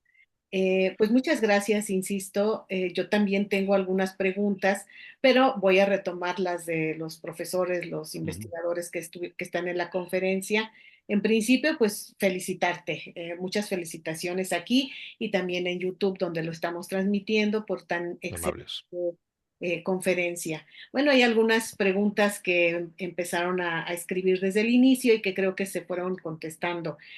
Por ejemplo, los documentos o un libro que explique a detalle sobre estos códigos para analizar la dinámica dialógica específicamente. Y creo que al final comentaste algunos, doctor Sí. Carles, pero si quisieras y si hay alguna otra sugerencia. Sí, eh, hay dos libros sobre todo. Uno es de Hermans, que es el libro que habla de la teoría dialógica. No recuerdo exactamente el título, pero si lo buscáis lo encontraréis, que es The Dialogical Self-Theory. Es verdad que los trabajos de Hermans no se han traducido al español, por desgracia. Entonces, Herman también tiene unos vídeos en la que habla en inglés, pero habla muy claro. Son muy interesantes y muy, muy divulgativos. Entonces, si buscáis Uber Hermans en internet, pues encontráis vídeos del profesor Hermans que os pueden resultar de mucho interés. Luego, el segundo libro que dije cuando hablé de la parte conceptual, el segundo libro ese que yo coordiné, que era sobre distintos tipos de identidades en la profesión docente, ese libro, ya os he dicho que yo voy a dejar el PowerPoint y está a vuestra disposición. Luego, pues no tengo ningún inconveniente en que lo repartáis entre los asistentes, ¿vale? Pues ese libro también habla de esos códigos, en algún apartado habla de la codificación que utilizamos. También algunas investigaciones que hemos hecho, si buscáis por mi nombre, Carles Monereo y Dialogical Self, encontraréis investigaciones que también utilizan estos códigos. Ok, muchísimas gracias. Aquí hay otra pregunta de Alma Yereli Soto. Dice, ¿cómo investigar los diálogos internos? Sobre los externos es muy fácil conocerlos y observarlos para su análisis, Ujú. Sí, pero los otros es más complicado tener en acceso. efecto. Se puede hacer preguntando, pero pueden o no ser fidedignos, o sí son Sí, fidedignos. Una pregunta me ahí parece está. muy interesante, ¿verdad? Interesante. Nosotros es un tema complejo porque efectivamente cuando entrevistamos a alguien, él siempre se posiciona, nos da la posición que esa persona quiere, no la que nosotros queremos buscar, sino que él se posiciona como persona entrevistada, que seguramente, pues si se da cuenta que el entrevistador es un psicólogo o no sé quién, pues seguro que la persona entrevistada es muy, muy constructivista. Y entonces nos hará ver que es muy constructivista y que, claro, no nos dirá que maltrata a los alumnos, ¿eh? Entonces, ¿cómo hacer eso, no? Yo creo que eso hay que triangulizar, hay que hacer una cierta triangulación, ¿no? Por una parte están los antecedentes, eso que hemos explicado del mapping, ¿no? Del mapeo. Que la persona en esas olas que hemos puesto al principio, ese gráfico, te expliquen cuáles son sus antecedentes. Yo les digo, tenéis que ponerme aquí las 3 o 4 cosas que desde vuestro punto de vista afectaron más al profesor que sois ahora, o a la persona que sois ahora, o al químico que eres ahora, o a lo que quieras que eres ahora, o al padre que eres ahora. ¿Qué 4 o 5 cosas te han pasado desde que tuviste un hijo y que te han convertido en el padre que eres ahora, positivas? ¿Y qué cosas te han pasado negativas y que también de alguna manera te han afectado en tu rol de padre hasta ahora? Que estamos investigando a una persona, pues que, cómo es su paternidad, ¿vale? Eso, y luego le haces una entrevista sobre lo que pone.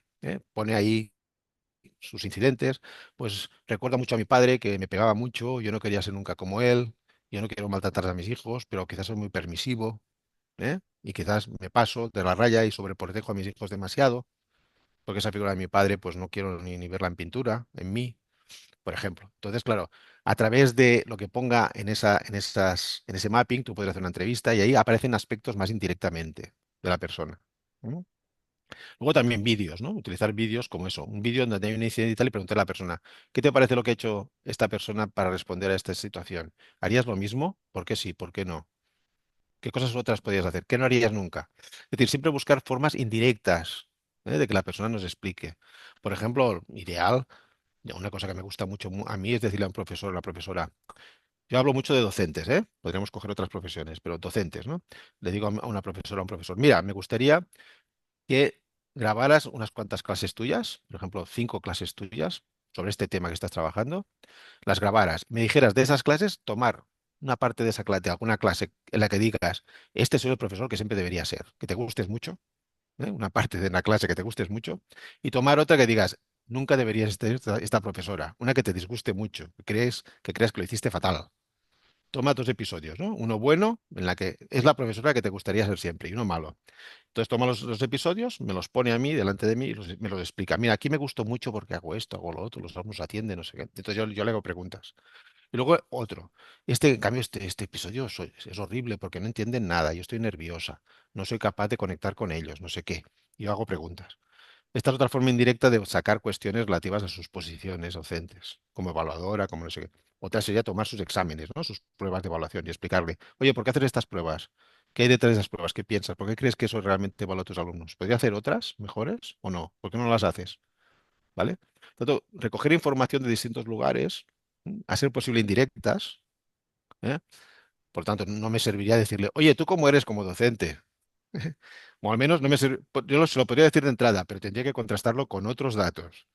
Claro, claro, claro. Preguntar directamente puede estar bien, porque te da la persona, ¿qué haces a la persona? Te da la imagen que ella quiere dar de sí mismo. Y eso está bien tenerlo también, saberlo. ¿Eh? Cómo esa persona se presenta cuando le pregunto eso y qué grado de honestidad plantea. Pero luego tener otros datos. Esos datos los puedes contrastar, porque luego la persona te ha dicho, no, mis clases son muy participativas y quiero que el alumno sea protagonista. Entonces trata de una escena que ella se gusta mucho como profesora, pero que nadie participa. Entonces tú le dices, pero me dijiste que era muy importante para ti la participación y aquí, que te gustas tanto, no participa nadie. ¿Qué está pasando?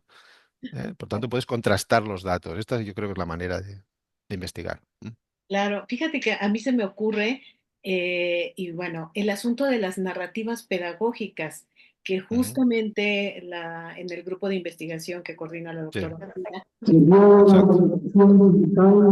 por muchos años, nos No sé qué que ha pasado. Sí, bueno, Ya silencié. ya vale, iniciamos. vale.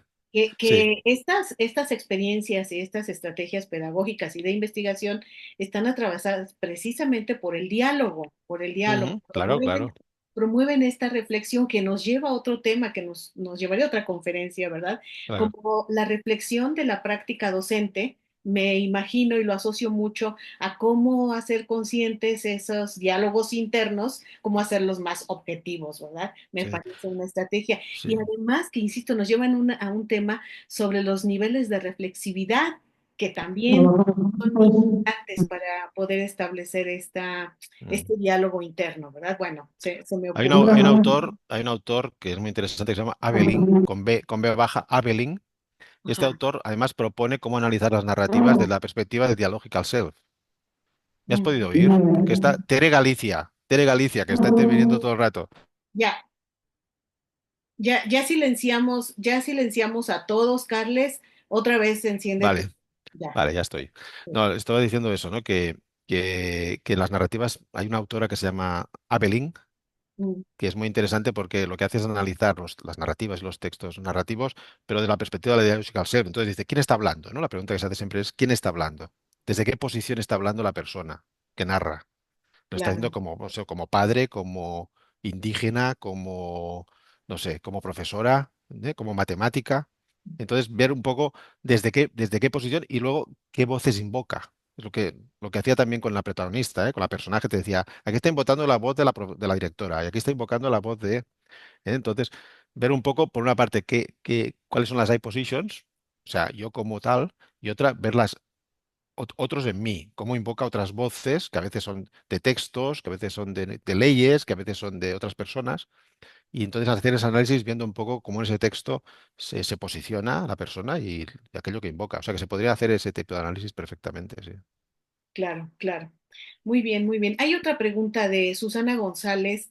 Muchísimas gracias, perdón, doctor Carles. La siguiente pregunta dice, si quisiéramos desarrollar investigación a partir de los tipos de diálogo para establecer cuáles prevalecen en un aula por parte de docentes o estudiantes, ¿cómo nos sugiere que se podría sistematizar la información y con qué software sería adecuado recopilar, Ujú. analizar los datos e interpretar los resultados? ¿Considera que debería integrar una investigación mixta, se refiere a tanto al ámbito cuantitativo, cualitativo, por el valor Ujú. y utilidad que generaría en el ámbito educativo o en el contexto en el que se desarrolla esa investigación. Bueno, sí, en principio cuando se trabaja desde narrativas, etcétera, pues siempre estamos hablando de visiones más bien cualitativas, aunque luego esto puede poner números, ¿eh?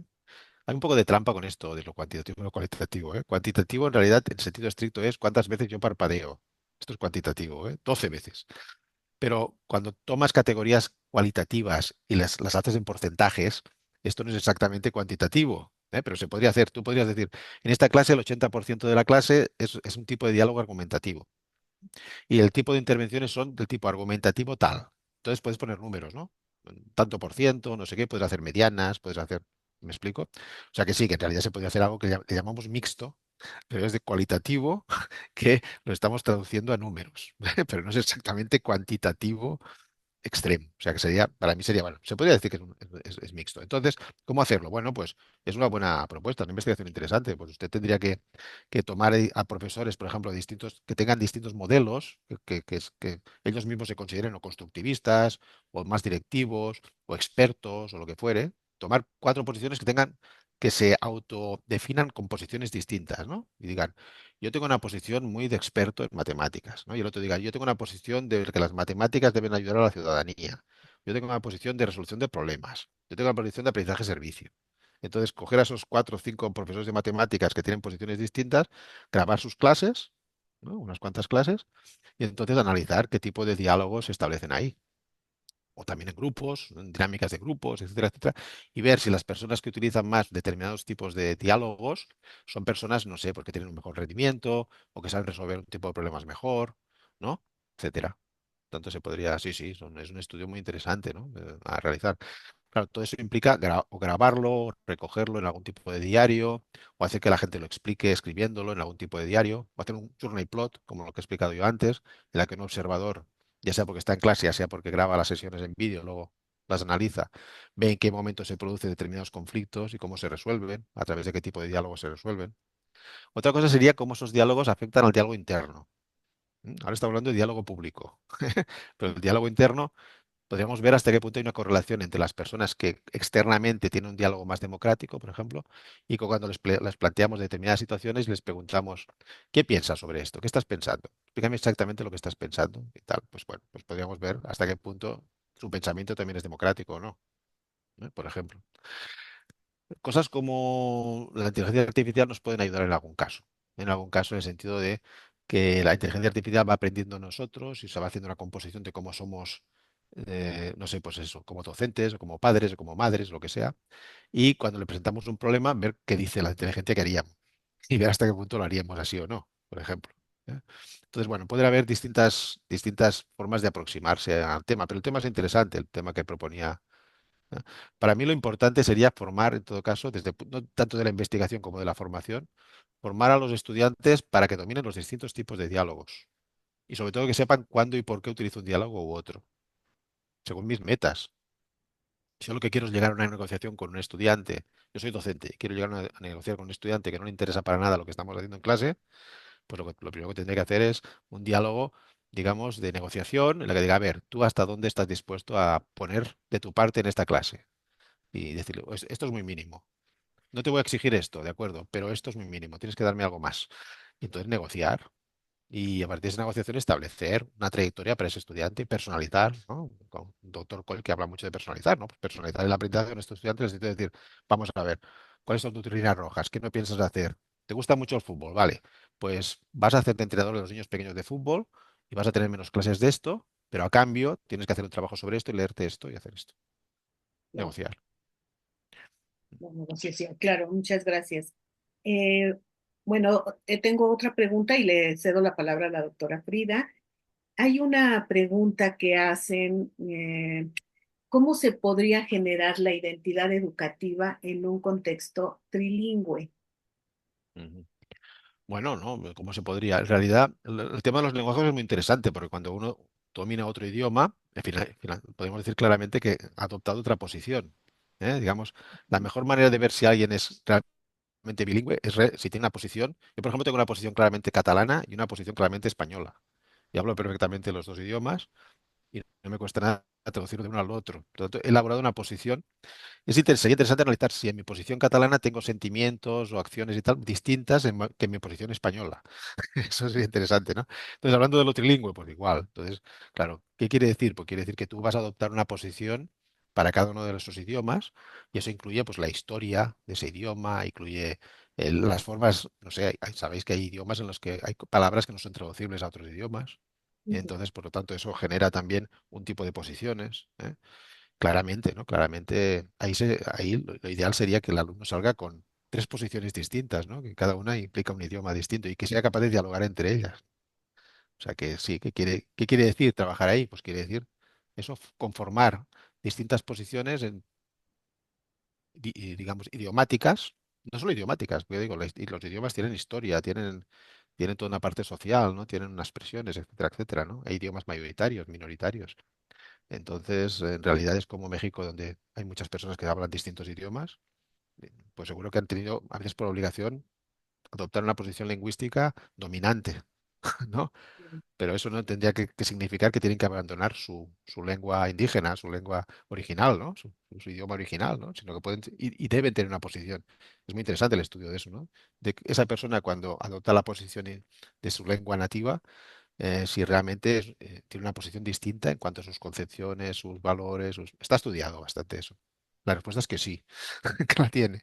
Y cuando en cambio adopta la posición, digamos, española, es decir así, el lenguaje, ¿no? Del español, pues eso es un poco otra persona, ¿no? En sus concepciones, en sus interpretaciones. Bueno, Claro, en sí mismo el hecho de ser trilingüe implica diferentes claro, posiciones. implica situarte y posicionarte de formas distintas ante la realidad. Claro, claro. Pues el Cuando chat llegas está, a, cuando llegas a un dominio muy fuerte, claro, otra cosa es que el dominio sea relativo, ¿no? claro, claro. El chat está sobre todo lleno de felicitaciones, doctor Carles, por Bueno, la amables. excelente Les conferencia. agradezco mucho. Pero Gracias. todavía por ahí tenemos algún par de preguntas.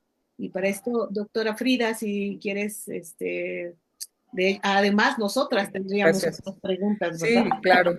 Sí, no, Carles, efectivamente, muchas felicitaciones, qué gusto me da. Yo creo que pues hay muchas aportaciones de lo que tú planteas. Fíjate que esto último que comentabas conecta con algunas reflexiones. La importancia de darle un papel central a la cultura Ujú. en la explicación de las e-positions, ¿verdad? Porque finalmente la lengua es cultura, es historia, es participar en el intercambio con personas que tienen una cierta forma de ver el mundo, de generar ciertas prácticas sociales y culturales. Entonces, eso creo que es muy importante porque tú lo has estado empezando a trabajar en tus estudios. No sé si utilizas la palabra interseccionalidad, pero Ujú. bueno, a fin de cuentas es lo mismo. Las e-positions las asumimos en función de nuestro género, de nuestra cultura, claro, de la manera en que se ha educado nuestra emocionalidad, porque la emocionalidad también viene de muchos referentes culturales, Ujú. hasta de la edad. A ciertas edades nos permiten ciertas expresiones emocionales y en otras no. Ujú. Personas En con efecto. ciertas jerarquías se expresan de una manera y cuando no estás en esas jerarquías no puedes de otras. Siento, Carles, que eso es algo que tú estás aportando al tener ese conocimiento de la diversidad cultural y social que Ujú. se da. Y ahí en ese sentido a mí me gustaría que hicieras una reflexión, porque tengo muy presente que en el Congreso de Chile, para algunas personas la preocupación era precisamente el concepto de impositions. ¿Cuál es tu propuesta? ¿Cómo darle más consistencia? ¿Cómo enfatizar este tema de lo sociocultural? Ujú. ¿Hacia dónde va, digamos, en la teorización de este campo el tema de las impositions? Sí. Bueno, por una parte, como decíamos antes, desde el punto de vista teórico no es fácil, digamos, de tratar de demostrar que realmente funcionemos así en nuestra mente, ¿no? Estamos trabajando con el doctor Luis Medina, que tú conoces, la posibilidad, digamos, Gracias. de hacer modelos, de modelar, de hacer determinados modelados utilizando la inteligencia artificial, en el sentido de ver hasta qué punto podemos modelar una inteligencia artificial que sea un alter ego nuestro y que de alguna manera pues veamos hasta qué punto resolvería las cosas iguales que nosotros o más o menos, ¿no? Y esto nos podría dar cierta predicción de decir, bueno, a esta persona si le damos esto, le decimos esto, hacemos esto, hará esto, o dirá esto, pensará esto, no lo sé. Seguramente no es tan determinista, no lo es, pero en todo caso sí que la idea, lo decía antes, ¿no? Yo creo que la inteligencia artificial funciona mucho por posiciones, ¿no? Lo más interesante es cuando le pides al instrumento que se posicione determinadas ideologías, visiones, etcétera, y puedes conversar, ¿no? Con esas posiciones. Pero volviendo un poco a tu pregunta, ¿cuál es? Claro, yo lo que me quejo de la visión constructivista más clásica, digamos, es que no he intentado entender qué pasa en la mente. Que nos falta eso. Sí, que sí, Sí, sí, seguimos trabajando con un meternos. modelo de caja negra. Entonces, entonces llega un momento que dice, bueno, entonces el alumno tiene que reflexionar, lo que decía al principio, bueno, ¿y qué quiere decir eso? Le dices al alumno, venga, reflexione. ¿Y qué? ¿Y qué pasa ahí? ¿No? Entonces ¿Cómo? deberíamos, entonces, bueno, la teoría del diario de ocasión sí que intenta hacer una aproximación, decir, bueno, esta persona cuando reflexiona pone en juego determinadas posiciones y sus voces. Y esas posiciones, depende de cuáles sean y cómo ese diálogo se produzca, eso tendrá unas consecuencias u otras, ¿no? También nos dice una cosa para mí muy importante. El aprendizaje no nace solo de la negociación con el otro, como se diría desde una visión vigotskiana, ¿no? También nace sobre todo de la discusión y el diálogo contigo mismo. Entonces, Claro, el diálogo interno es importantísimo. claro, entonces el profesor te puede intentar convencer de algo, explicártelo muy bien y tal, pero tú luego en tu mente dices, pero este qué tontería dice este. Y se acabó el aprendizaje. O sea, no, quiero decir que ahí puede haber cortocircuitos, etcétera. Entonces debemos saber más, ¿no? De cómo se producen esos posicionamientos. Entonces, claro, la idea de posición, ¿qué quiere decir? Estamos en una teoría, también le pasa a la teoría constructivista en general, que tiene muchos rellenos, como diría el profesor. El profesor Nacho Poto dice siempre que nuestras teorías son leonesas con muchos rellenos, ¿no? Entonces, uno lo rellena de lo que puede. Entonces, podríamos decir que la teoría que han desarrollado, por ejemplo, en la Universidad de Barcelona, personas que conocemos y amigas, ¿no? Respecto a lo que decía Vygotsky, pues son teorías que de alguna manera han intentado complementar o darles coherencia, ¿no? O darles, digamos, pero podríamos decir que no son únicas, ¿no? O sea, no existe un único constructivismo, ya lo sabemos, y tan siquiera un único constructivismo social. Entonces, Claro. Ujú. yo creo que desde el punto de vista de lo que sería la negociación social y el andamiaje social, etcétera, etcétera, estoy completamente de acuerdo, ¿no? Con las aportaciones que se han hecho. Pero luego tenemos que estudiar también lo que te decía, la parte interna, el andamiaje interno, etcétera. Por eso me gusta esa teoría porque vincula lo social con lo individual, con lo personal. A mí me gusta decir individual, porque la idea es esas voces que yo invoco, las invoco de lo social. Todo ese mundo mío es social, tiene un origen social. Tiene un origen social. Lo que pasa es que a mí me interesa, por ejemplo, ver usted por qué se posiciona, no sé, ante ese problema como eso, como jefe, o como madre, o como súbdito, ¿por qué se posiciona así, ¿no? ¿Qué explica que usted se posicione de esta manera? Y ahí están los antecedentes, que es otra cosa que a veces se ha olvidado un poco en las teorías, en determinadas teorías constructivistas, ¿no? ¿De dónde viene esa persona? ¿Qué mochila lleva? ¿Qué le ha pasado? ¿No? ¿Por qué ha llegado a donde está? ¿Por qué ha llegado a pensar, sentir y actuar de la manera en que está? Entonces, para nosotros una posición pues sería eso, ¿no? Es la forma en que una persona enfrenta un contexto, una situación, un incidente, tanto cuando enfrenta quiere decir que esa posición implica cómo interpreta la situación, cómo actúa frente a ella, qué estrategias pone en juego y cómo se siente frente a ella. Entonces, para nosotros una posición implicaría esas tres cosas, ¿eh? Y la expresa mediante una voz. Esa posición es expresada mediante una voz. Esa voz puede ser pública o no, o puede ser privada. Y no sé si he contestado a tu pregunta. En todo caso, No, en todo claro, ca- Carlos. Fíjate que me hace reflexionar que eso implicaría fortalecer más, porque hablabas de la investigación, miradas más fenomenológicas, Ujú. miradas donde recuperemos más pues todo lo que surge en las miradas del giro narrativo.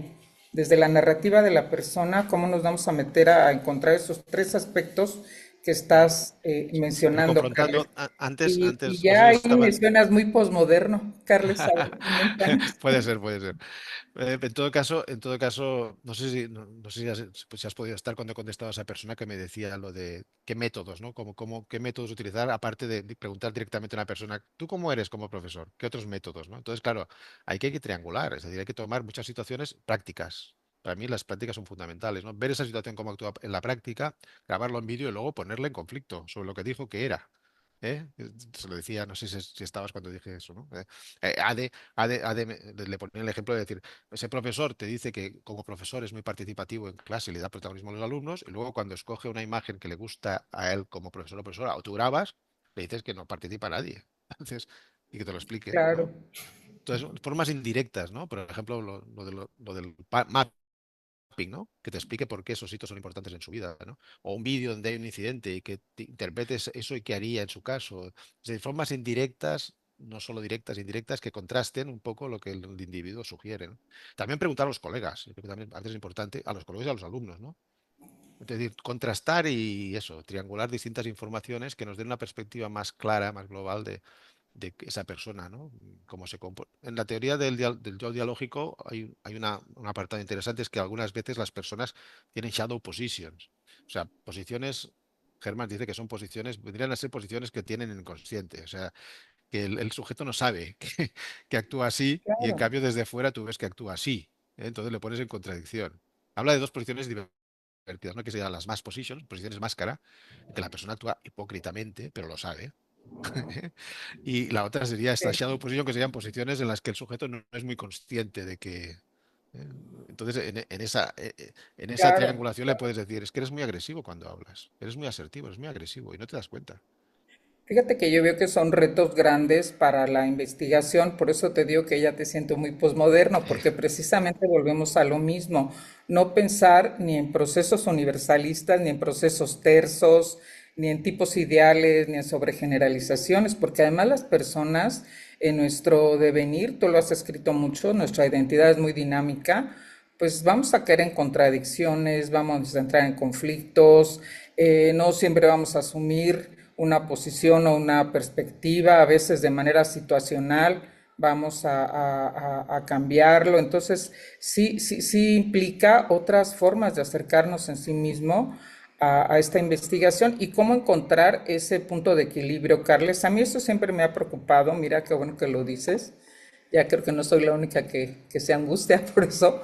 ¿Cómo equilibrar toda esta mirada, claro, cultural, social, que sabemos que es parte de nosotros, de nuestra identidad, con lo que somos ya internamente como persona?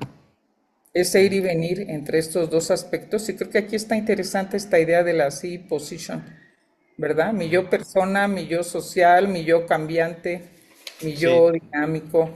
bueno, y como psicólogo, además, claro, es verdad que mi punto de análisis son esas posiciones, esos posicionamientos, y cómo la persona, claro, interpreta su cultura. Porque cuando hablamos de cultura indígena, por ejemplo, claro, eso tiene un peso muy fuerte sobre las comunidades. Pero luego nos interesa saber cómo cada persona interpreta y, y Sí, sí, emplea y da sentido a esos orígenes, a esa cultura. Y no podemos, como tú decías, generalizar tanto, ¿no? Porque las personas claro. finalmente tenemos una historia eso, muy personal, muy idiosincrásica y muchas contradicciones, como tú decías, ¿no? Ahora tú y yo nos estamos posicionando como investigadores que están hablando en público, pero si estuviéramos con una copita de vino, pues probablemente algunas cosas variarían, en ese Claro, Carles. discurso. No, y mira, nos van a acusar de mentalistas, Carles, del regreso al mentalismo. Bueno, bueno, Pero es que fíjate que ahí es donde está lo que creo que no hemos logrado desentrañar de la mente humana. Los que sí pensamos que hay algo que podemos llamar mente humana, ¿verdad? Porque pues tú sí, sabes que los psicólogos somos complicados y algunos niegan. sí, sí, Prefieres sí, sí. poner caja negra y ciérrale. Pero pues nos damos cuenta, ¿no? Y más en esta, yo sí pienso que en este siglo en que hemos volcado mucho a tratar de ver el interior de las personas y a ver, tratar de ver esa gran diversidad, esas miradas, ya no, ¿qué te diré?, estandarizarnos como pretendimos en el siglo XX, sino más bien ver las cualidades, diferencias, cambios y la existencia de muchos colectivos y sentipensares que no es tan sencillo explicarlo simplemente por sacar una media estadística o una medida de tendencia central, porque adentro hay mucha más riqueza que explicar. Sí, sí, sí. Por eso Pues vamos a hacernos fenomenólogos. una persona que al inicio me preguntaba, pero ¿se puede uno fiar de lo que le dice a otra persona cuando le entrevistas? Y efectivamente estamos haciendo mucha investigación, que no solo son entrevistas ya, sino que tienen algún elemento personal interpretable, sino cuestionarios, ¿no? Cuestionarios que se pasan a miles de personas donde se preguntan cosas y esa persona se posiciona y lo que dicen es verdad desde la posición que adoptan. Me parece que no sabemos qué posición adoptan. Pero es verdad, es la posición que adoptan. Entonces se piensa que, bueno, si hacemos cuestionarios, si hacemos 2 millones de cuestionarios, esto es mucho más fidedigno y fiable. Bueno, quizás habrá una tendencia, ¿no? Pero estamos haciendo demasiados estudios que no tratan de ver eso, las formas idiosincrásicas, personales, subjetivas, y en cambio, pues hacen eso, repertorios de muchas cuestiones y tal, en la que la gente se posicionará de una determinada manera y eso lo que nos dice no es realmente lo que la gente piensa, en realidad, ¿no? Sino que Claro. sino que lo que la gente piensa que debería pensar. Mira, fíjate que, bueno, ¿qué te diré? Nosotros con nuestras angustias teóricas y existenciales, metodológicas, pero por supuesto, cuando ya todo este ámbito que nos está permitiendo pensar otras facetas para estudiar la identidad, por ejemplo, del profesor, pues la gente se pregunta, y a mí eso me gustaría que tú nos dijeras, ¿qué te gusta o qué te da como esperanza, como propósito esta línea de investigación para apoyar el cambio en los docentes, para lograr que los docentes avancen en su tarea? Yo sé que lo que has hecho todas estas décadas de incidente crítico a mí me gusta mucho porque sí que cuando lo he trabajado veo esa toma de conciencia y esa disparar procesos reflexivos. Ahora en este encuentro que haces entre todo lo que has trabajado de incidente crítico con esta mirada dialógica, ¿a qué le apuestas, Carles? Porque seguramente es lo que nuestros docentes que están aquí quieren escuchar. No, la idea es finalmente lo que nos mueve, lo que nos interpela, lo que nos impacta, es aquello que tiene componentes emocionales, ¿no? Y que de alguna manera nos pone en jaque ya sea desde el punto de vista positivo, porque hay incidentes positivos, de decir, el eureka, ¿no? Es decir, lo tengo, lo veo, lo entiendo, lo comprendo, lo capto, y la otra parte que sería no lo entiendo, fracaso, ¿no? No sirvo para esto, tengo que irme. Entonces, claro, por eso el juego, digamos, entre formación y emocional tiene que ser realmente muy íntimo. O sea, tenemos que hacer formaciones que realmente toquen en lo emocional. ¿Y en qué consiste? Pues finalmente formar consiste en dar voces, aportar voces que a la gente le sirvan para repensar las cosas y para convencerse sobre las cosas. Por lo tanto, nuestro trabajo, lo decía antes también en mi conferencia, ¿no? Es introducir voces en la mente de nuestros estudiantes que dialoguen con sus voces. ¿Mm? Para ello sería interesante conocer sus voces y además pues intentar que nuestras voces pues eso, ¿no? No tropiecen, no tal, sino que conecten con sus voces. Y eso es lo que hacemos los profesores, ¿no? Introducir nuestra voz y además los alumnos lo dicen, ¿no? Siempre me acuerdo de la profesora tal que me decía tal y cual, porque lo recuerdan no solo la voz, recuerdan a la persona, ¿eh? Recuerdan la identidad de la persona que lo decía, ¿no? Y eso es lo que Que nos muy padre. conmueve. Eso nos conmueven las voces que de alguna manera nos dan luz, nos aportan tranquilidad, nos consuelan. Entonces, este es nuestro trabajo como educadores, dar voces que permitan comprender mejor, que permitan, digamos, dialogar mejor, ser más críticos, no quedarse con lo superficial, ¿no? Etcétera, etcétera, ¿no? Y fíjate que en el fondo creo que, no sé por qué, Carles, me da la impresión, más buenas personas, porque eso nos Bueno, permite, claro, al ser más reflexivos, ser más empáticos. Creo que también ese claro. es un plus que se gana. Yo lo Los he visto jóvenes, mucho en el sí, tema sí. de incidentes críticos, porque es esos ejercicios reflexivos, pero que te permiten empatizar, proyectarte y desde el discurso del otro, pues sí, un poquito avanzar en tu teoría de la mente, ¿no? Para ver la perspectiva de los No, demás. claro. Eso creo que nos Es, falta mucho, No, es que Carles. la teoría de la mente, claro, está Falta funcionando mucho. mucho en el tema de los influencers, por ejemplo, ¿no? La gente, ¿por qué busca influencers? Porque estos influencers los ven como ellos mismos, ¿no?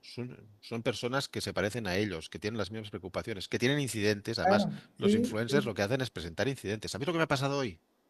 Y eso que le ha pasado, me ha pasado a sí, mí muchas sí, veces, o me sí, pasará. Carles. Y explica cómo lo ha resuelto, mejor o peor, etcétera, etcétera. Y ahí está, claro. Ahí está. Es una persona que no solo empatiza contigo, eres tú, casi, casi. Cuanto más se parezca a ti y eras tú, más te vas a enganchar, ¿no? Porque tiene tus problemas, tiene sus incidentes, tiene sus preocupaciones muy parecidas a las tuyas.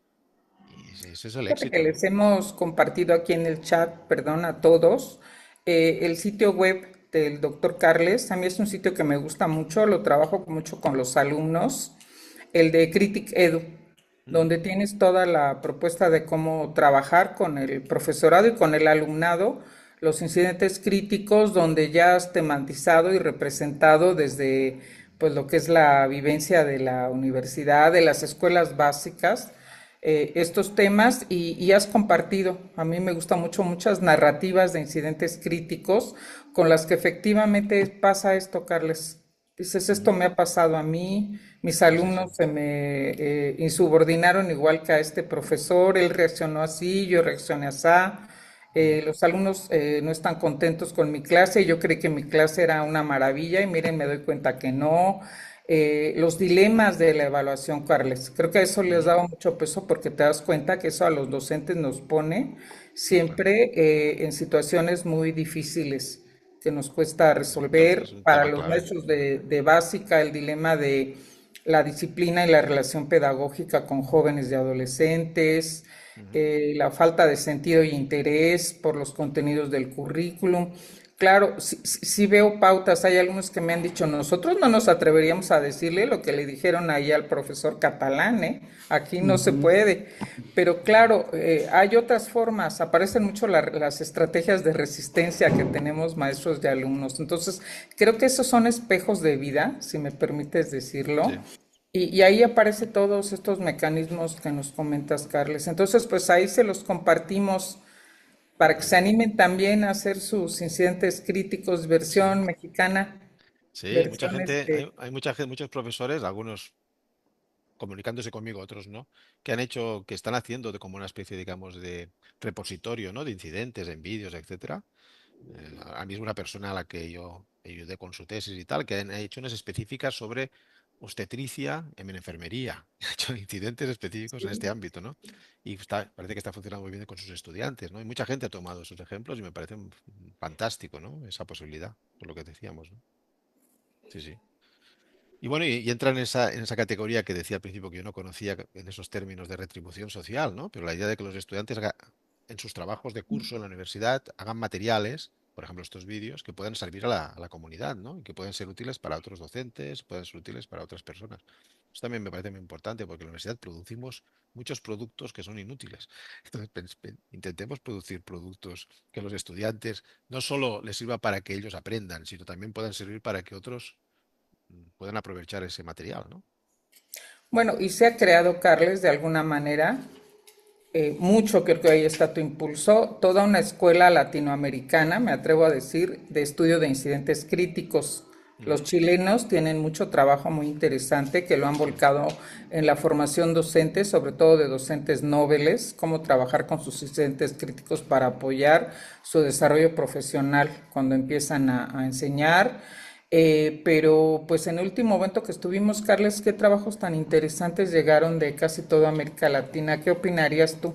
Porque creo que eso sería importante que comentes que estás impulsando toda una red para que todos estos temas de identidad dialógica, incidentes críticos, etcétera, pues nos permitan generar una comunidad tanto de ujú. indagación como de reflexión y de apoyo a las instituciones educativas. Estamos trabajando en esa posibilidad. Ya tenemos un poco pensado que el tercer Congreso Iberoamericano sobre Educación Dialógica será en Lima, en la Pontificia Universidad Católica de Perú. Y ya estamos preparando un poco también una sociedad que hemos creado, que es la Sociedad Iberoamericana de Educación Dialógica, en la que pronto tenemos la web y estamos esperando tenerla para invitar a muchas personas. Bueno, tú formas parte además de ella, como sabes, como miembro honorífico de esa sociedad y estamos invitando a muchas personas para que, bueno, se unan y podamos trabajar con estos materiales, por ejemplo, ¿no? La idea también es producir materiales que sirvan a la comunidad, ¿no? En estos temas. Otro tema además que no he hablado hoy, pero sí que me disgustaría irme sin comentarlo al menos un poco, es que cada vez me interesa más también el tema del partnership o el partenariado, ¿eh? El partenariado, es decir, la posibilidad de que los alumnos Claro, sean más protagonistas en nuestras compañeros de clases y en aprendizaje. nuestras educación, ¿eh? La posibilidad de que los alumnos tomen decisiones. Antes hablaba de negociar con algunos alumnos que parece que estén fuera del sistema, ¿no? Pero y eso es, yo creo que tiene mucho que ver con la personalización de la que habla César, ¿no?